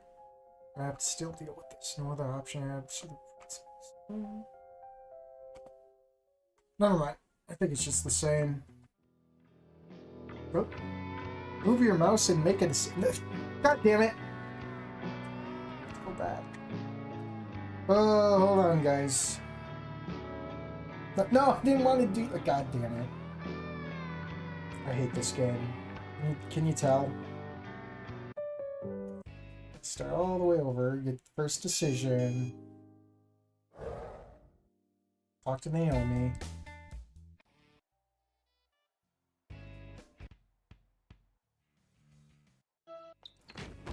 Help Naomi. It's two decisions in the end, and it changes.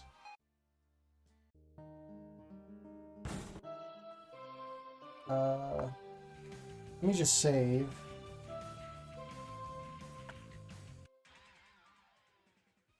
Help Naomi.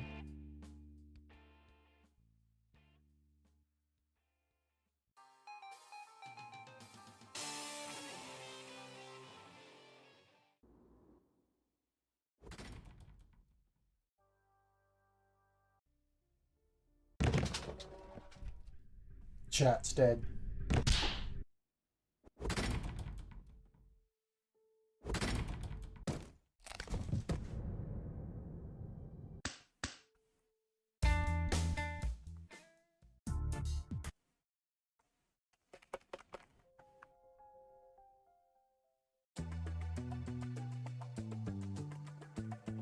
Okay. I'm gonna manually do this one because I know if I keep getting control, I'm gonna lose a lot of context.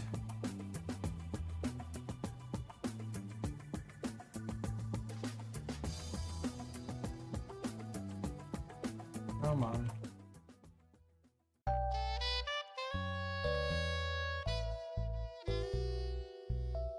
Enon disappeared.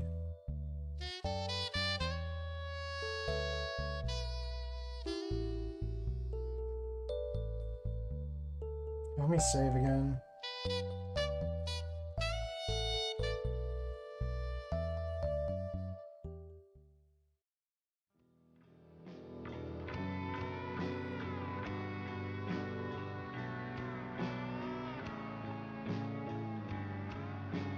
Alright, damn it. Move your mouse to make a decision. Wait for Naomi. So if I go here, go back home, does this just go ending 1 again? I'm saving. Let's do ending 1. Or I try to do something for her. Yeah, just that. Okay. Okay. Okay. Wait for Naomi. Noomer time. I don't know why I even bother. With no more strength, I decide to sit on one of the steps. With no more strength, I decide to sit on one of the steps, take a drink. It goes perfectly with the warm tones of the sunset, like a comforting dance that signals the end of the day. As the sun goes down, the streetlights illuminate the sidewalks. I think I should probably leave. That's what we were doing. Despite that, I don't budge. I doubt anyone will mind that I'm covering half of the steps. Besides, if no one's waiting for me in the shithole I call home. There's only a box of stale pizza, a bottle of soda that I probably forgot to cap, and my X-Rocks, which I doubt I'll be using anytime soon. My thoughts are interrupted by the sound of the door opening. Naomi emerges and pauses for a moment to adjust her glasses.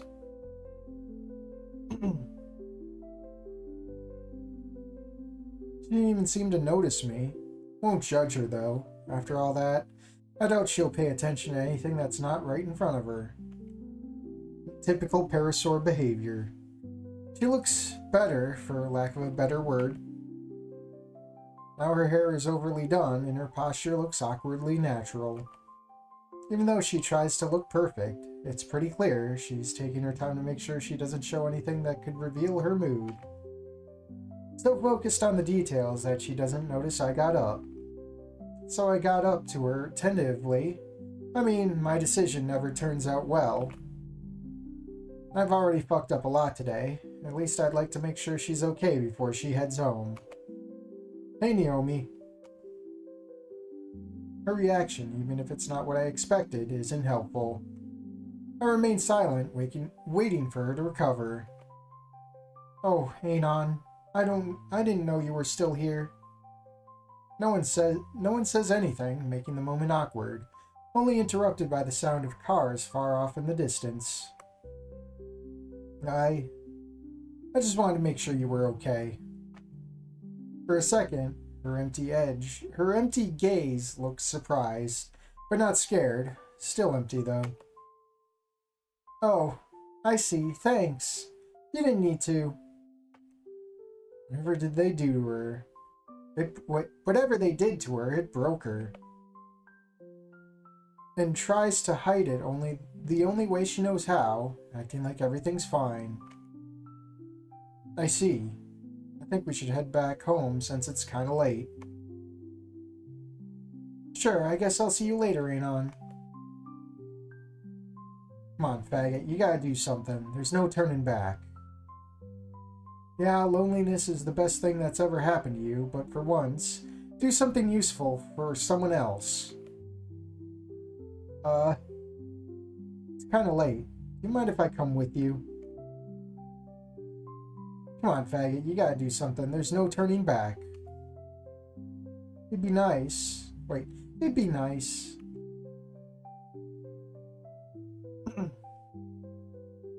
My shoulders relax as I hear her response, immediately walking next to Naomi.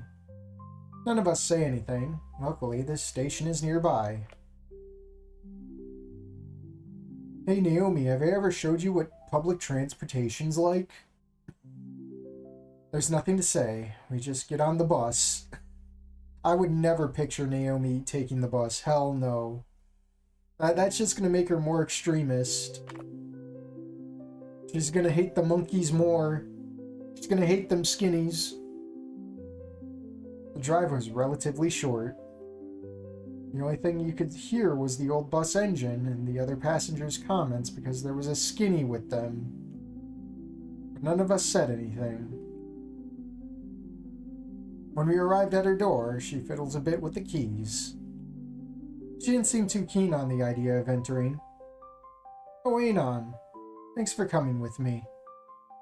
I know it must be a nuisance for you to do all this, and come home with me. Just as I was about to say something stupid, there they are again. Those dull, empty emerald orbs. Here, this should cover your ride home. It's the least I can do to make up for what you went through today. She says as she grabs my hand and shoves a wad of bills in it, trying to avoid eye contact with me. I know what you want to do, and I'm not going to let that happen. At the risk of looking like a creep, I gently take her hand. Soon, I'm holding it with both hands. Yeah, I seen ending one, Naomi. We're not doing this shit. She obviously puts up some resistance, but barely, since I'm not even holding her. Naomi, about what happened. I think we should talk about... No! Naomi tears. There you go. Take a drink. Anon, just forget that ever happened. Please. Naomi, what happened to you was horrible. I just can't ignore it. I loosen my grip to the point where I'm not even holding her. Forget about it. Please, just go. Why? Why do you insist on being with me? You don't need to worry about me. Go be with Fang. His words send a shiver down my spine. Not because of how she said them, rather it's the lack of emotion in them. I know I shouldn't, but I do it anyway. I can barely see her face, but I catch a glimpse of her grimace before she drops her shoulders. Naomi tears. Not here. Pushes him inside. Instantly, I feel her push me into her place. Mia, I need you to beat up this guy. You won't leave me alone. I cried rape millions of times. No one's hearing me. I feel like a clown in a wake. I mean, look at the place, and then look at me. It looks like a homeless broke into her house. I can't imagine how her parents will react when they see me here. Oh god, more parent sprites? Wait a minute. It's only now that I can hear the alarms in my head blaring at full volume. Not only do I... That's because she cried rape so many times. It's the actual sirens, Anon. They're coming to take you away. Not only do I look like a thief, but I'm also going to have to face her parents. In a panic, I start searching for a dino, The last thing I want is a double O buck straight to my spine. Hold on. Since we arrived, I haven't heard a word from Naomi. Something to let them know she had arrived. Naomi tears. My parents aren't here right now. They're working. They usually arrive quite late. It could take several hours or even longer if they decide to take a detour. Come on, bastard. You got so far to stop now. Oh, how careless of me. What kind of hostess am I? I haven't offered you a glass of water or a cup of tea. Give me a minute. I will be back soon. Come on, Anon. Can't delay this anymore. If you wait more, you'll chicken out and do nothing like the pussy you are. I'll be back in a second. Naomi, please, just wait. Then she goes bathtub toaster.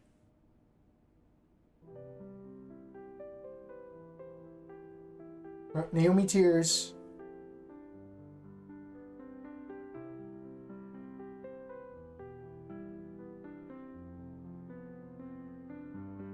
Cassandra racism incoming. That'd be funny.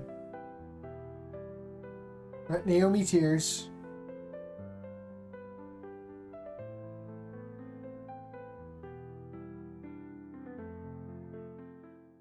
Decisions. What decisions? It just went to chapter 6 and it's just like done. Well, we do have one extra. I am blue.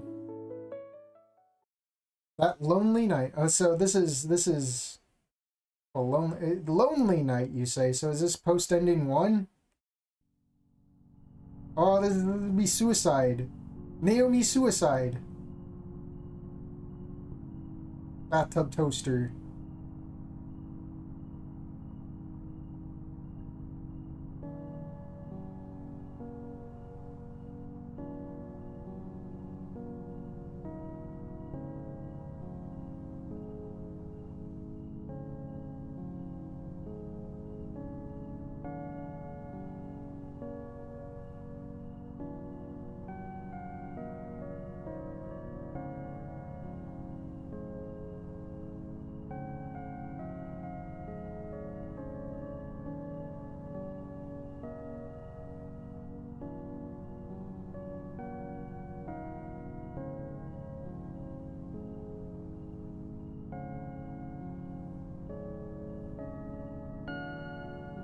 Is that supposed to be Mia?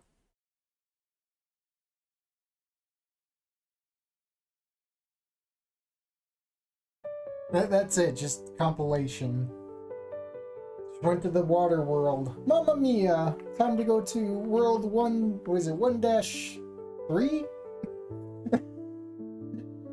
Oh. Dead.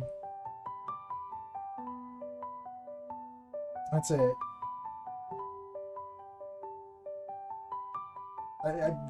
I don't know. It feels like there should have been an epilogue for the best, the true ending. Machine Girl reference. I want to know.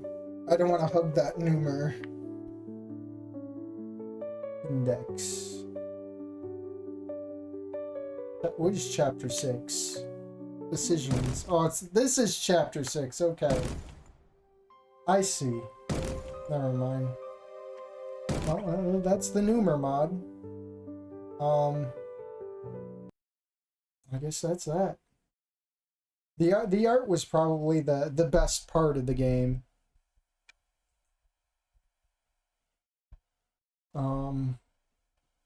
But I guess my personal best part was probably the ending 1 stuff, because it's so out of left field. It felt more like a shitpost than trying to take itself seriously. Alright, so I have to open up the Snoop mods. Oh, I already have it in here. Okay, cool. Saves me time.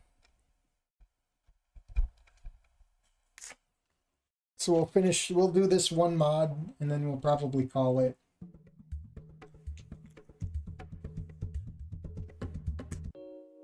Alright. Extras.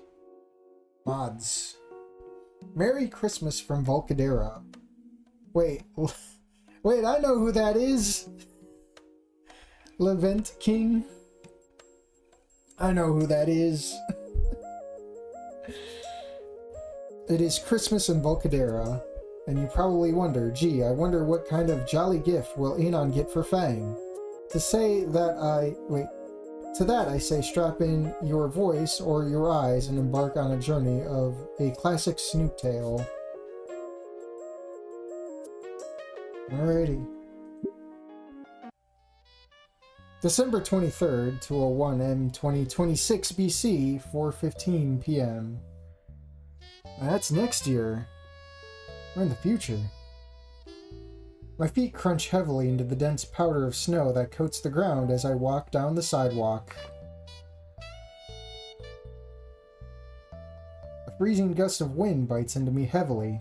I shiver, pulling my thin coat closer to my body to seal in more heat. Need to invest in a heavier jacket, or some heating packs. I'm not the only one, though. I spot some other dino folk hunching over and bracing themselves against the cold as they walk. I imagine it's a lot harder for them to keep warm this time of year. My destination isn't far now. I see the large building of the shopping mall, the warm glow of its sign beckoning me closer. Rockview Square. I entered the mall, relieved to be out of the cold. Now to get to the music shop. Is this guy in Dino Face? My god.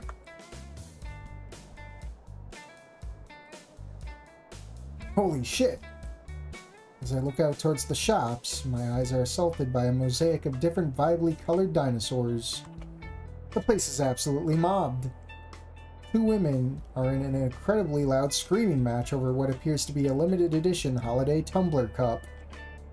A T-Rex child pulls his exhausted-looking father towards the nearest toy store.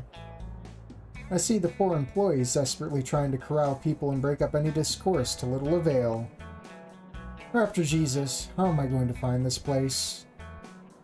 I'm given little time to think as another group of people enter the mall, ushering me into the sea of color.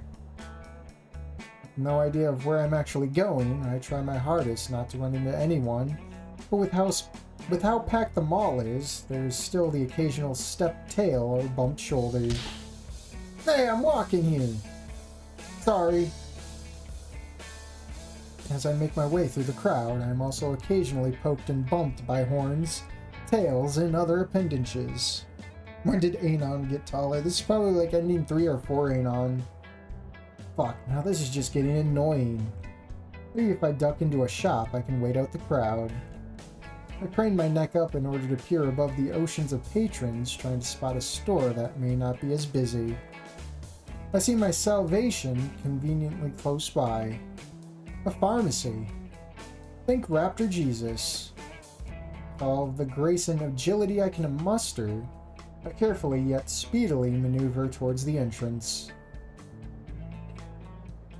I do still bump into a couple of people on the way there, but I make it inside. Just as I hope, the pharmacy is fairly empty, a stark contrast to the chaos outside. Oh no, I'm having flashbacks to AI roguelike. I take a moment to catch my breath and collect myself. The only things I can hear now are the muffled voices of the crowd outside, and the fluorescent light at maximum humbuzz. I start to wander around the pharmacy trying to kill some time when I hear a voice call out to me. A chilled, laid-back voice that I would recognize anywhere. Reed. Yo, dude, Anon, what's up, man?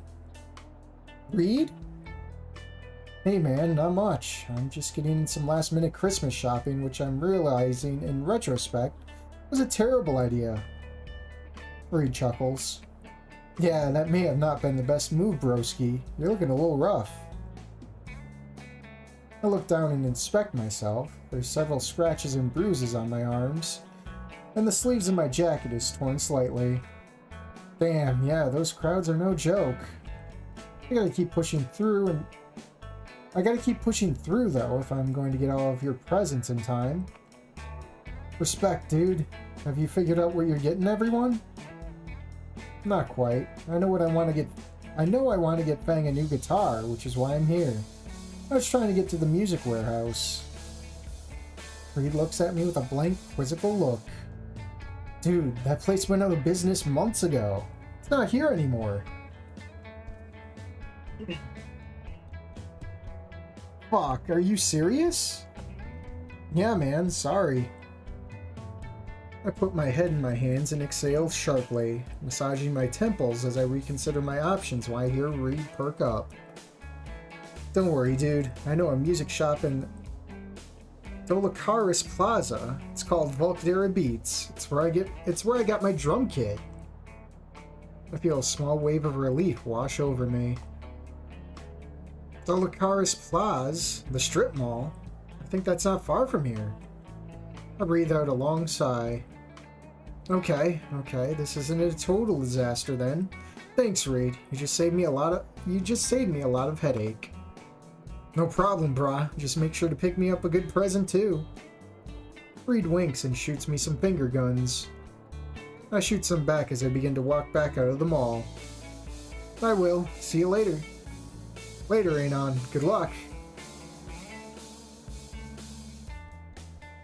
I wave my hand back to Reed as I leave the pharmacy and back into the crowd.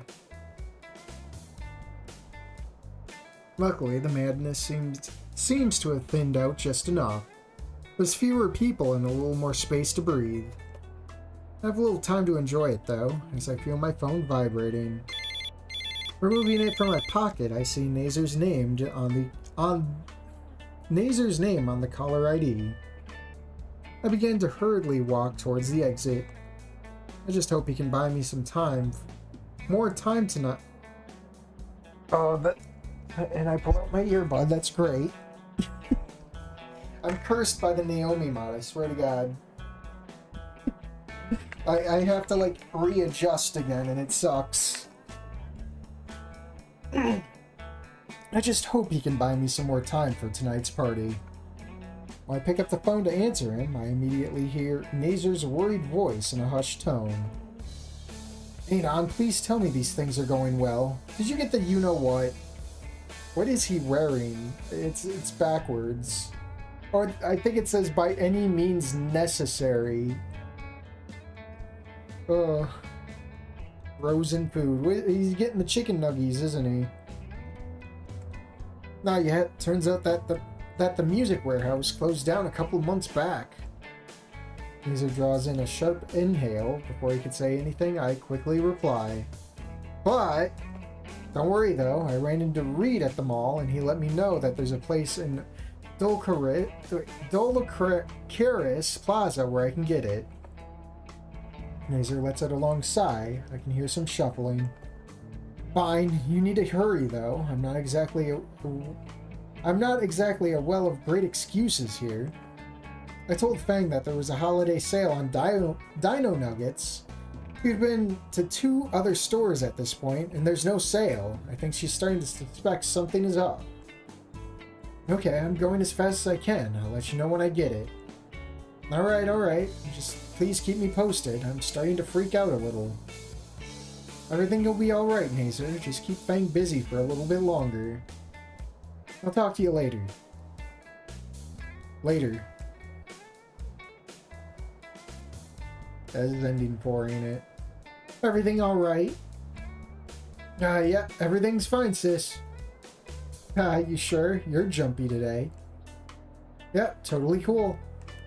Just remembered that Mom wanted us to go looking for sweaters for the holiday pictures. Let's go try some on. In the grocery store? Alright, fine. I did want to pick out a really ugly one for Dad. But I could find an uglier one than you. Alright, you're on. Takes me a bit, but I get to Volcadara Plaza.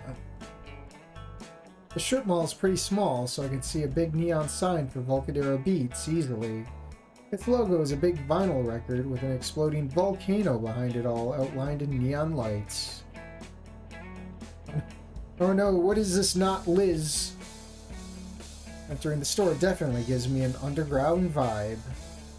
There's punk posters all over the place, as well as profanities and anarchist messages graffitied on the wall. Rock music's blaring over the speakers. It's hard to think straight here. Hell yeah, all this anarchism in my capitalist store. Hell yeah! Fight the power! Taking a quick look around, I don't see any guitars anywhere. I see a display for the drumsticks that Reed was talking about, but other than that, there's just records. With a growing feeling of annoyance, I decide to ask the cashier for help. The fat paleosaur behind the counter seems to be the only employee in the place. I might have said that wrong, but whatever. I don't have time to, like, just pronounce things, really. I have to wing it for the sake of the flow as I break it up, coming up with excuses. Him leaning back on his chair with beside him what looked like the ugliest Christmas baseball cap. Good God, how can his kind have double chin? Or is that the Peter Griffin ball chin? Hey there. He looks up with an utmost boredom, but cheers up. Merry Christmas, what can I help with? I'm looking for a guitar. Do you have those here? His eyes look left and right before looking at me. Not to piss all over the puddle and call it a pool, but we don't stock instruments. I uttered a sigh at this man's beautiful vocabulary. Fuck, alright. As I'm about to leave, I take one last look around. Something in the drumstick display catches my eye. One pair of sticks looks to be rock ring theme, with decals plastered all over them, referencing the game. Reed would probably like these. I buy them and exit the store, grumbling to myself. Damn it, Reed, this was not what I was looking for. As I'm making my way back to my car to think about where to check next, I see another familiar face. It's gonna either be like Rosa or Stella. Maybe Trish? Estella. Stella appears to be making her way to her own car, large bags full of unknown items in tow. Looks like she's struggling, though. She tries her best to stretch her hand into her pocket to get her keys, but the bags are restricting her movement. I should go help. Oh god, what does the shirt say? I have to read this. Alarm, shut up. I don't need to take my pill right now. I don't need to take my loopy pills. Give me a moment. Desktop. New game. Mods. Assets. Images. Sprite. Stella. There's only one Stella sprite. Okay, this says, yes, I'm a stego. Yes, I like anime and Christmas. And yes, I don't care what you think about it. Oh, it's one of these shirts. Okay.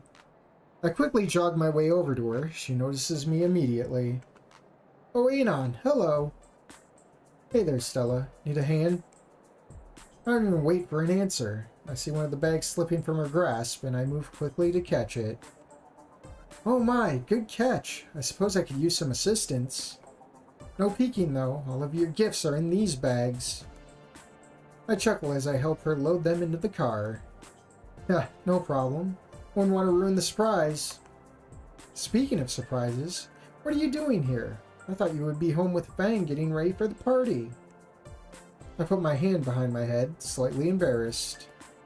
Last minute holidays. Getting tongue twisted.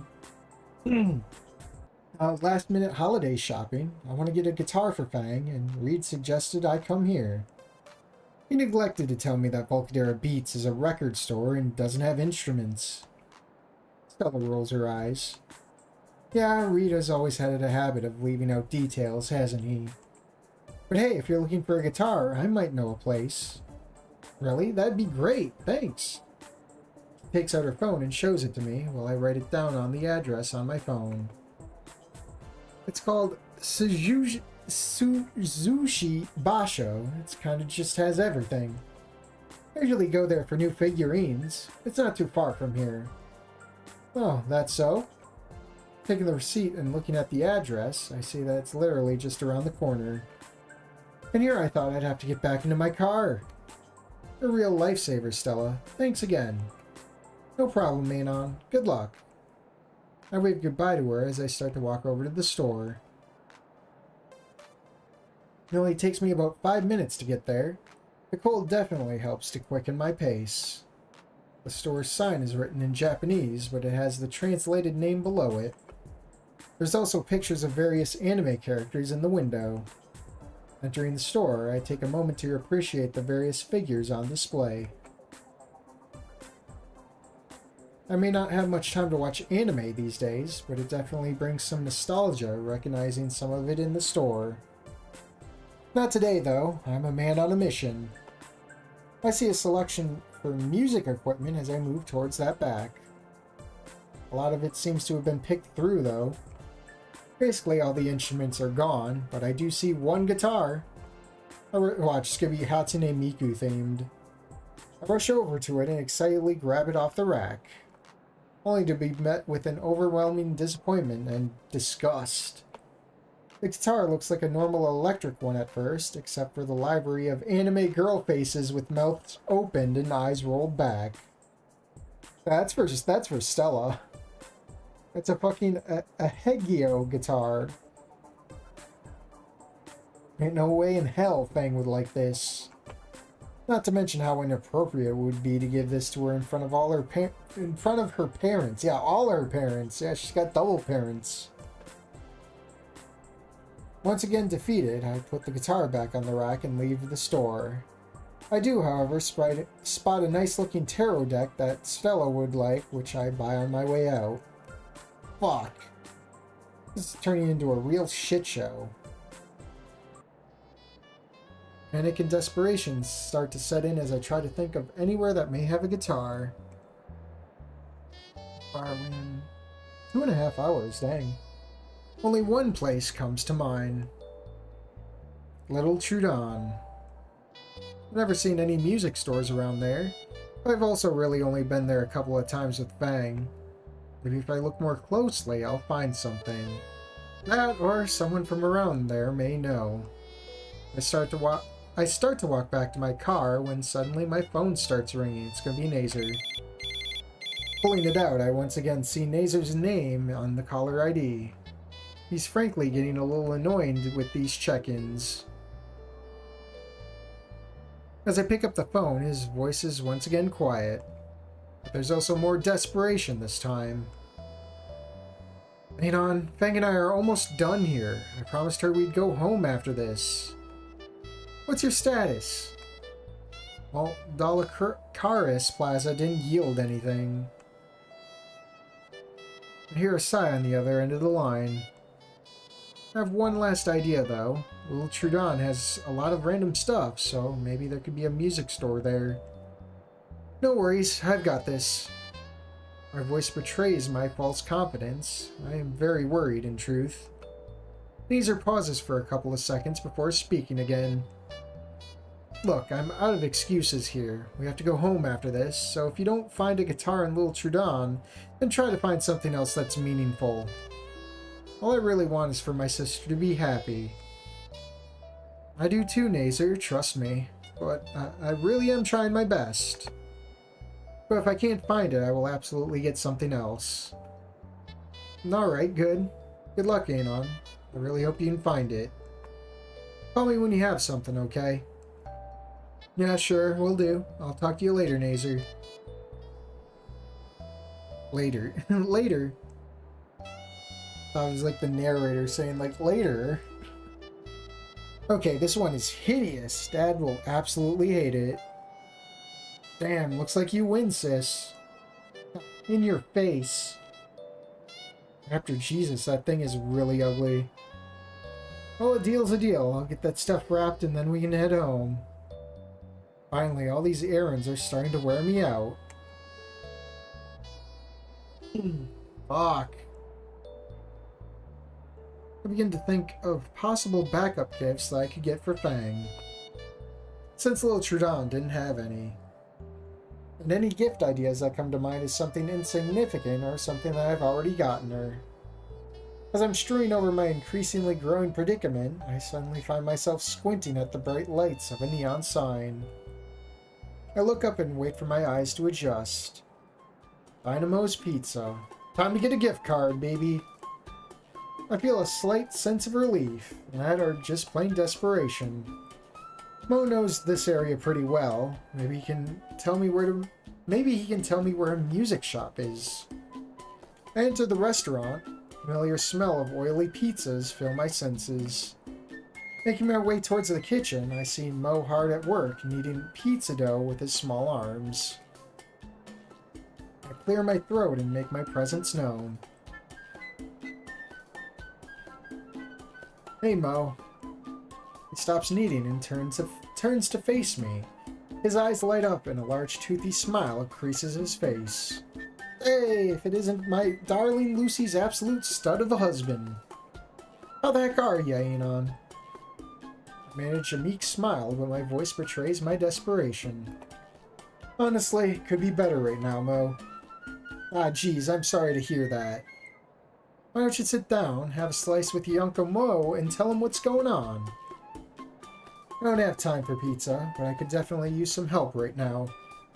Mo pulls out a chair and sits down, and I follow suit. Concern is written all over his face. See, I'm trying to pick out the perfect gift for Fang, so I thought of getting her a new guitar. The issue is that I've been to several different shopping centers at this point, and I found nothing. I didn't know where else to go, so I thought of Lil Trudon, and when I came around to your place, I thought that you may know of a music shop around here. Mo listens closely as I explain, and after I'm done, he closes his eyes and thinks hard for what feels like a long time. When he's done, he opens his eyes and finally speaks. I'm really sorry, Anon. I racked my brain to see if I could remember if there was any music shops around Little Trudon, but I don't think they are.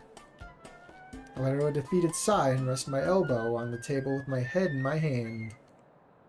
Alright, I appreciate you trying, Mo. Time's running out, so I need to get back out there and pick something else for Fang. I get up from my chair and start to make my way back outside.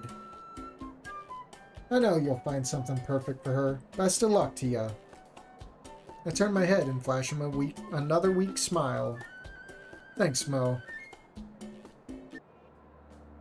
With an overwhelming feeling of defeat, I sit down on a bench outside of Mo's and contemplate my options, mumbling out loud to myself.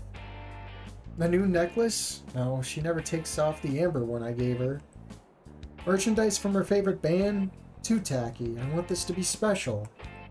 A pet? Fuck no. Another cold blast of wind causes me to shiver and huddle into my coat. I begin to feel snowflakes falling as they melt after contacting my bald head. Why would you not wear a cap in this weather? The night falls eerily quiet, save for the distant sounds of merchants and customers. Just when I think that all hope is lost, I hear a voice cut into my mind, interrupting my train of thought. You know what they say, you snooze, you lose, and it looks like you snoozed and you lost. Oh no, this guy again. I immediately jump to my feet and whip around to face whoever the hell said that. I'm met with a confusing and slightly familiar sight. It's Reed's weird uncle. It appears you have lost your way, my shiny-headed friend. Yeah, you're not wrong, man. What do you know? I've been searching for a new guitar for my wife. Every music shop I've been to is either closed or doesn't have the right guitar. As a matter of fact, I do her. And my whole face light up. Really? Where is it? Not so fast there, bucko. In order to receive the information you seek, we must complete the ritual. You gotta be fucking kidding me. In exchange for 20 of your earthly currency, I will give you the location as well as this. He reaches into his fanny pack and produces something truly bizarre. At first glance, it looks like a speaker on account of the large black cylinder. What baffles me is what sits on top of it. It looks like two rubber balls stacked up on one another, and has googly eyes and a nose glued on to make a face. But what am I looking at exactly? This, my friend, is a jig buddy. A special friend that will dance and boogie to any music. He proceeds to demonstrate by taking out an old-looking MP3 player. He selects a song, and the strange mechanical creature jumps to life. Its body swaying and bouncing to the rhythm of the music, making a series of robotic beeps and squeals in the process. I really don't want this thing. In fact, part of me wants to dropkick it. Unfortunately, I'm out of options and I need this address. I get my wallet out, retrieve a 20, and hand it to him. You slumber a cucumber, good sir. He hands me the strange device as well as a slip of paper with the address on it. My breath quickens as excitement fills my body. Thank you so much, you just saved our Christmas. You're quite welcome, my cue ball-shaped friend. Do come back soon. I barely register his mockery as I quickly turn around and start jogging towards the music store. Pulling up the address on my phone, it's kind of hard to tell exactly where it is. It takes me a bit, but I finally find the place. It's crammed down an alley that I'd never would have noticed on my own. Wait. As I approach the address, I see that it isn't a music store. It's a drug ring. It's a meth lab. The sandwich board outside the door reads Antiques. Fuck. I asked for a music store. Why would Reed's uncle send me here? Did I just get hustled? Damn it. And I went through the trouble of running here. I might as well take a look. The old metal door creaks loudly as I enter. I'm immediately hit by the smell of old, musty knickknacks. Oh no, the Susie Sprite. It's a small place, only marginally bigger than my old shithole in Skin Row. An old-looking iguanodon woman sits behind the counter. Large glasses are perched on her face. Her head perks up as I enter. She squints as she looks at me. Hello there, dearie. What brings you in this evening? Well, I've been looking all day for a guitar. Someone gave me the address of this place when I asked them if there were any music shops around here. You wouldn't happen to have any guitars here, would you? A guitar? She stretches her head as she ponders my question. I'm not sure if we have one. Let me check the back. She leaves me at the front. Worry and uncertainty rack my brain. I pace around, looking at the various items for what feels like forever. She comes back empty-handed. I'm sorry, young man. I couldn't find guitars in the back. I close my eyes and let out a long sigh. That's it. That was my last chance. I need to figure out something else then. Thank you anyway, ma'am. I guess I'll need to find something else for my wife. Oh, if you're looking for a nice gift, there's plenty of items here that she might also like. Maybe you're right. Kind of out of options, so I'll have a look around. Start to pace around the store, scanning the various antiques. Pretty much all of these would probably be better suited for Samantha. Just as I'm starting to lose hope with what may be the 10th time tonight, something catches my eye. There's a pile of old clothes on a low shelf, but what stands out is something orange, slightly sticking out from under them. I can hardly believe what I see as I pull the clothes off of it. It's a guitar! Not just any guitar, a beautiful electric one at that. The body is inlaid with a beautiful amber material that reflects the light as I tilt it in my hands. The edges seem almost burnt as there's a black, charred-looking outline around the edges. The fretboard is also black, but it's accented with the same amber material. It's perfect. I hurriedly rush up to the counter. The woman sees me and smiles. I put the guitar in front of her, the biggest grin on my face. Look at what I found! Okay. Just a hard cut. I see the NASCAR got an upgrade. Oh, of course we'd hit traffic. Traffic where?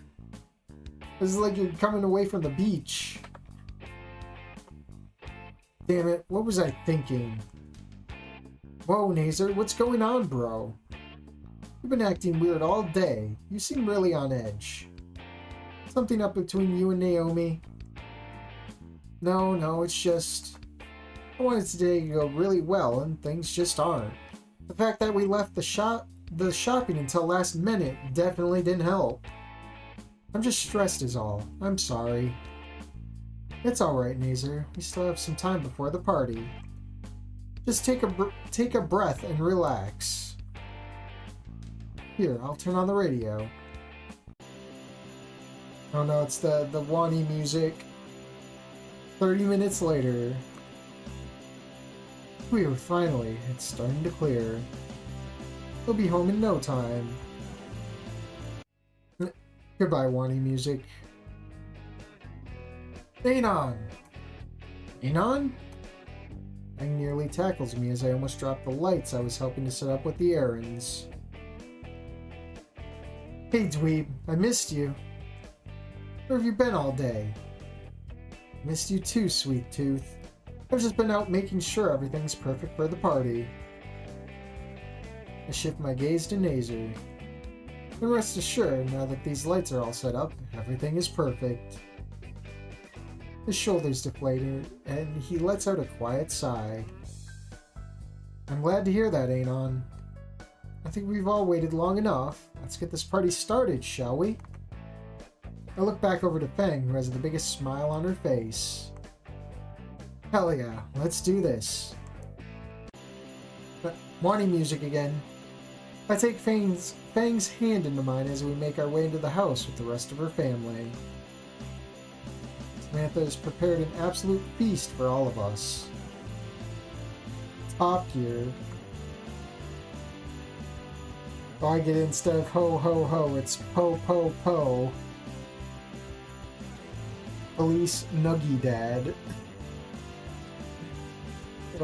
My mouth waters as I gaze upon the delicious-looking assortments of seared and roasted meats. With plates stacked high, we settle in for our meal, talking and laughing the whole time. The word picturesque comes to mind. As the end of our dinner, there's a knock at the door.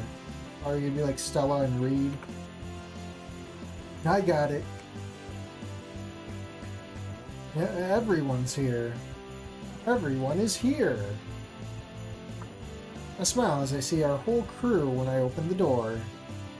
Yo, dude, save some festivities for us. Of course, man. Come on in. Fang's mom comes over to greet our friends as they walk in. Oh, how wonderful. There you all are. Come in. Come in. You're just in time to open presents with us. There's also some leftover food if you're hungry as well as a bit for the herbivores. Gracias, Mrs. Aaron. You're always so good to us. Oh, please, dear. You've known me long enough to call me Samantha. All of you warm yourselves up and head to the living room. We'll start shortly. We all do as she says and banter for a bit on the couch. The time quickly comes to exchange presents as the rest of the errands join us in the living room. Watching everyone open their presents and seeing what they got really puts a smile on my face. I gave Rita's new drumsticks. Sick, dude. Thanks. Rosa is ecstatic after opening my trowel, wrapping me in a hug. Muchas gracias, Anon. This will be put to great use. Stella definitely likes the new tarot deck. Now the cards told me something like this would happen. Thank you so much, Anon. Trish seems to love her new horn accessories. Wow, thanks, Anon. This is really nice. Finally, it comes around for me to give Fang her gift. She looks at me kind of quizzically as I get up and reach behind the couch where I stashed the guitar. Her jaw drops immediately when she sees it, and her eyes go as wide as dinner plates as I hand it to her. Tears begin to fill her eyes as she inspects the instrument. She strums a quick chord to see how it feels before turning to me. I sold this guitar years ago. Where did you find it? I nearly knocked off the couch by the impact of her hug. She nuzzles her beak into my chest, which I can feel getting slightly damp from her tears. I love it, Anon. Thank you so much. It's perfect. I do my best to wrap my arms around Fang as they're being bound by her wings. I'm so glad. You have no idea what I went through to get it. I look over to Nazer and give him a thumbs up. He gives me a relieved smile and a quick thumbs up back. Fang withdraws from our hug and takes a moment to collect herself. Okay, that was definitely a surprise. I have one for you too, Anon. Close your eyes, Anon, because when you open them, you're going to see an error screen. She looks at me with glassy eyes and blushes, looking away when I meet her gaze. She reaches into her pocket and produces a small wrapped box. I look at her intrigued as she hands it to me. It's definitely the smallest gift I've seen tonight. Is it going to be a ring? Well, it wouldn't be because they're married. Undoing the ribbon and opening my gift, I see a small plastic stick with a tiny window in the middle. The window displays two solid red lines. Oh, wait, I know. Oh, no. It's amber. The realization hits me like a ton of bricks. I'm going to be a dad? I'm going to be a dad? Fang says nothing. She simply smiles and nods her head, tears streaming down her face. I physically can't hold in my excitement. I grab Fang by the waist and pick her up into a huge hug, spinning her around in the process. I'm going to be a dad! The whole room erupts into cheers and applause. Girls all squeal and run over to Fang, hugging and congratulating her. I get pats on the back and kudos from the guys. Even Ripley is happy for me. He puts a hand firmly on my shoulder, giving it a firm squeeze. You'll be able to find family, Anon. Raise the kid well, yeah? Yes, sir, of course. Not a boy. Slap stings, but hardly matters to me right now. The rest of the night continues on. We eat some more, sharing stories and merriment, the warmth of the food and the company melding together. We even bring out some board games, which makes time seem to slip by unnoticed. Before I know it, the gang's all packing up and leaving, much to my dismay. After saying our goodbyes, I help the errands clean up despite Samantha's protest. Eventually, Fang's parents turn in for the night, followed shortly by Nazer, which just leaves Fang and I. We sit in front of the low burning flames of the fireplace, snuggled up close to each other in the blankets. At least could have turned the lights down. Fang strums out chords quietly on her new guitar. I sit in silence, taking in the notes as they are played. I'm not the only one who enjoys the music, though. The jig buddy bounces and sways slowly to Fang's song. She's so beautiful when she's making music, even more so in the dim light of the fire. I can't help but stare at her. She looks up and notices my gaze, causing her to blush. Putting the guitar aside, my tarot wife snuggles up even closer to me, wrapping me in a tight embrace and cooing lovingly. I think this might be the best Christmas ever. Now you're telling me. I'm still pinching myself to see if this is still real. Fang chuckles softly. Oh, it's definitely real. We're going to be entering a brand new, beautiful chapter of our lives. Whatever happens next, I know you're going to be right there with me, and I'm so thankful for that. I love you so much, Anon. Merry Christmas. I love you too, Fang. Merry Christmas. The end. Goodbye. Rick Astley. Credits firstly goes to Lolo, original project leader, Salty Boy for finishing the script, Patchy McCatchy for helping with the code, and the sprite artwork as well as numerous things. Myself, Levent King, for suffering through this, Owl and Blackie for advices, Male Monk for being equally competitively racist and with help. And once again, Merry Christmas to my little snoot chuds. I will drink to this for sure. Cheers, have a Merry Christmas. The end. Oh, that's only a taste of things to come for the Snoot Jam that's coming in like a week or so. Christmas themed. So I'm looking forward to that. Today is Tuesday. I'm trying to think when... Let me look at my calendar. Get the calendar app going. Okay, I think the... Does the Snoot Jam end on the 23rd or the 24th? Because if I can't get anything set up this weekend, the next stream will probably be on Monday. It's either going to be the Snoot Game demo or what is it? Another shitposty visual novel that features Fang. One of those two. Yeah, it seems like chat is burnt out, and that's okay. We went double the time not yesterday, the last time. And it's getting pretty late, seeing as I started late. But yeah, it's like almost 9. It's practically 9. I have to go take my loopy pill and then go to bed. So, for those who are looking forward to another Snoot stream, just keep your eyes out. Otherwise, I'm probably just going to go back to the grind on Wednesday with some random games or whatever. We'll see. I'm going to go get ready for bed. I will see you guys later. Have a good night.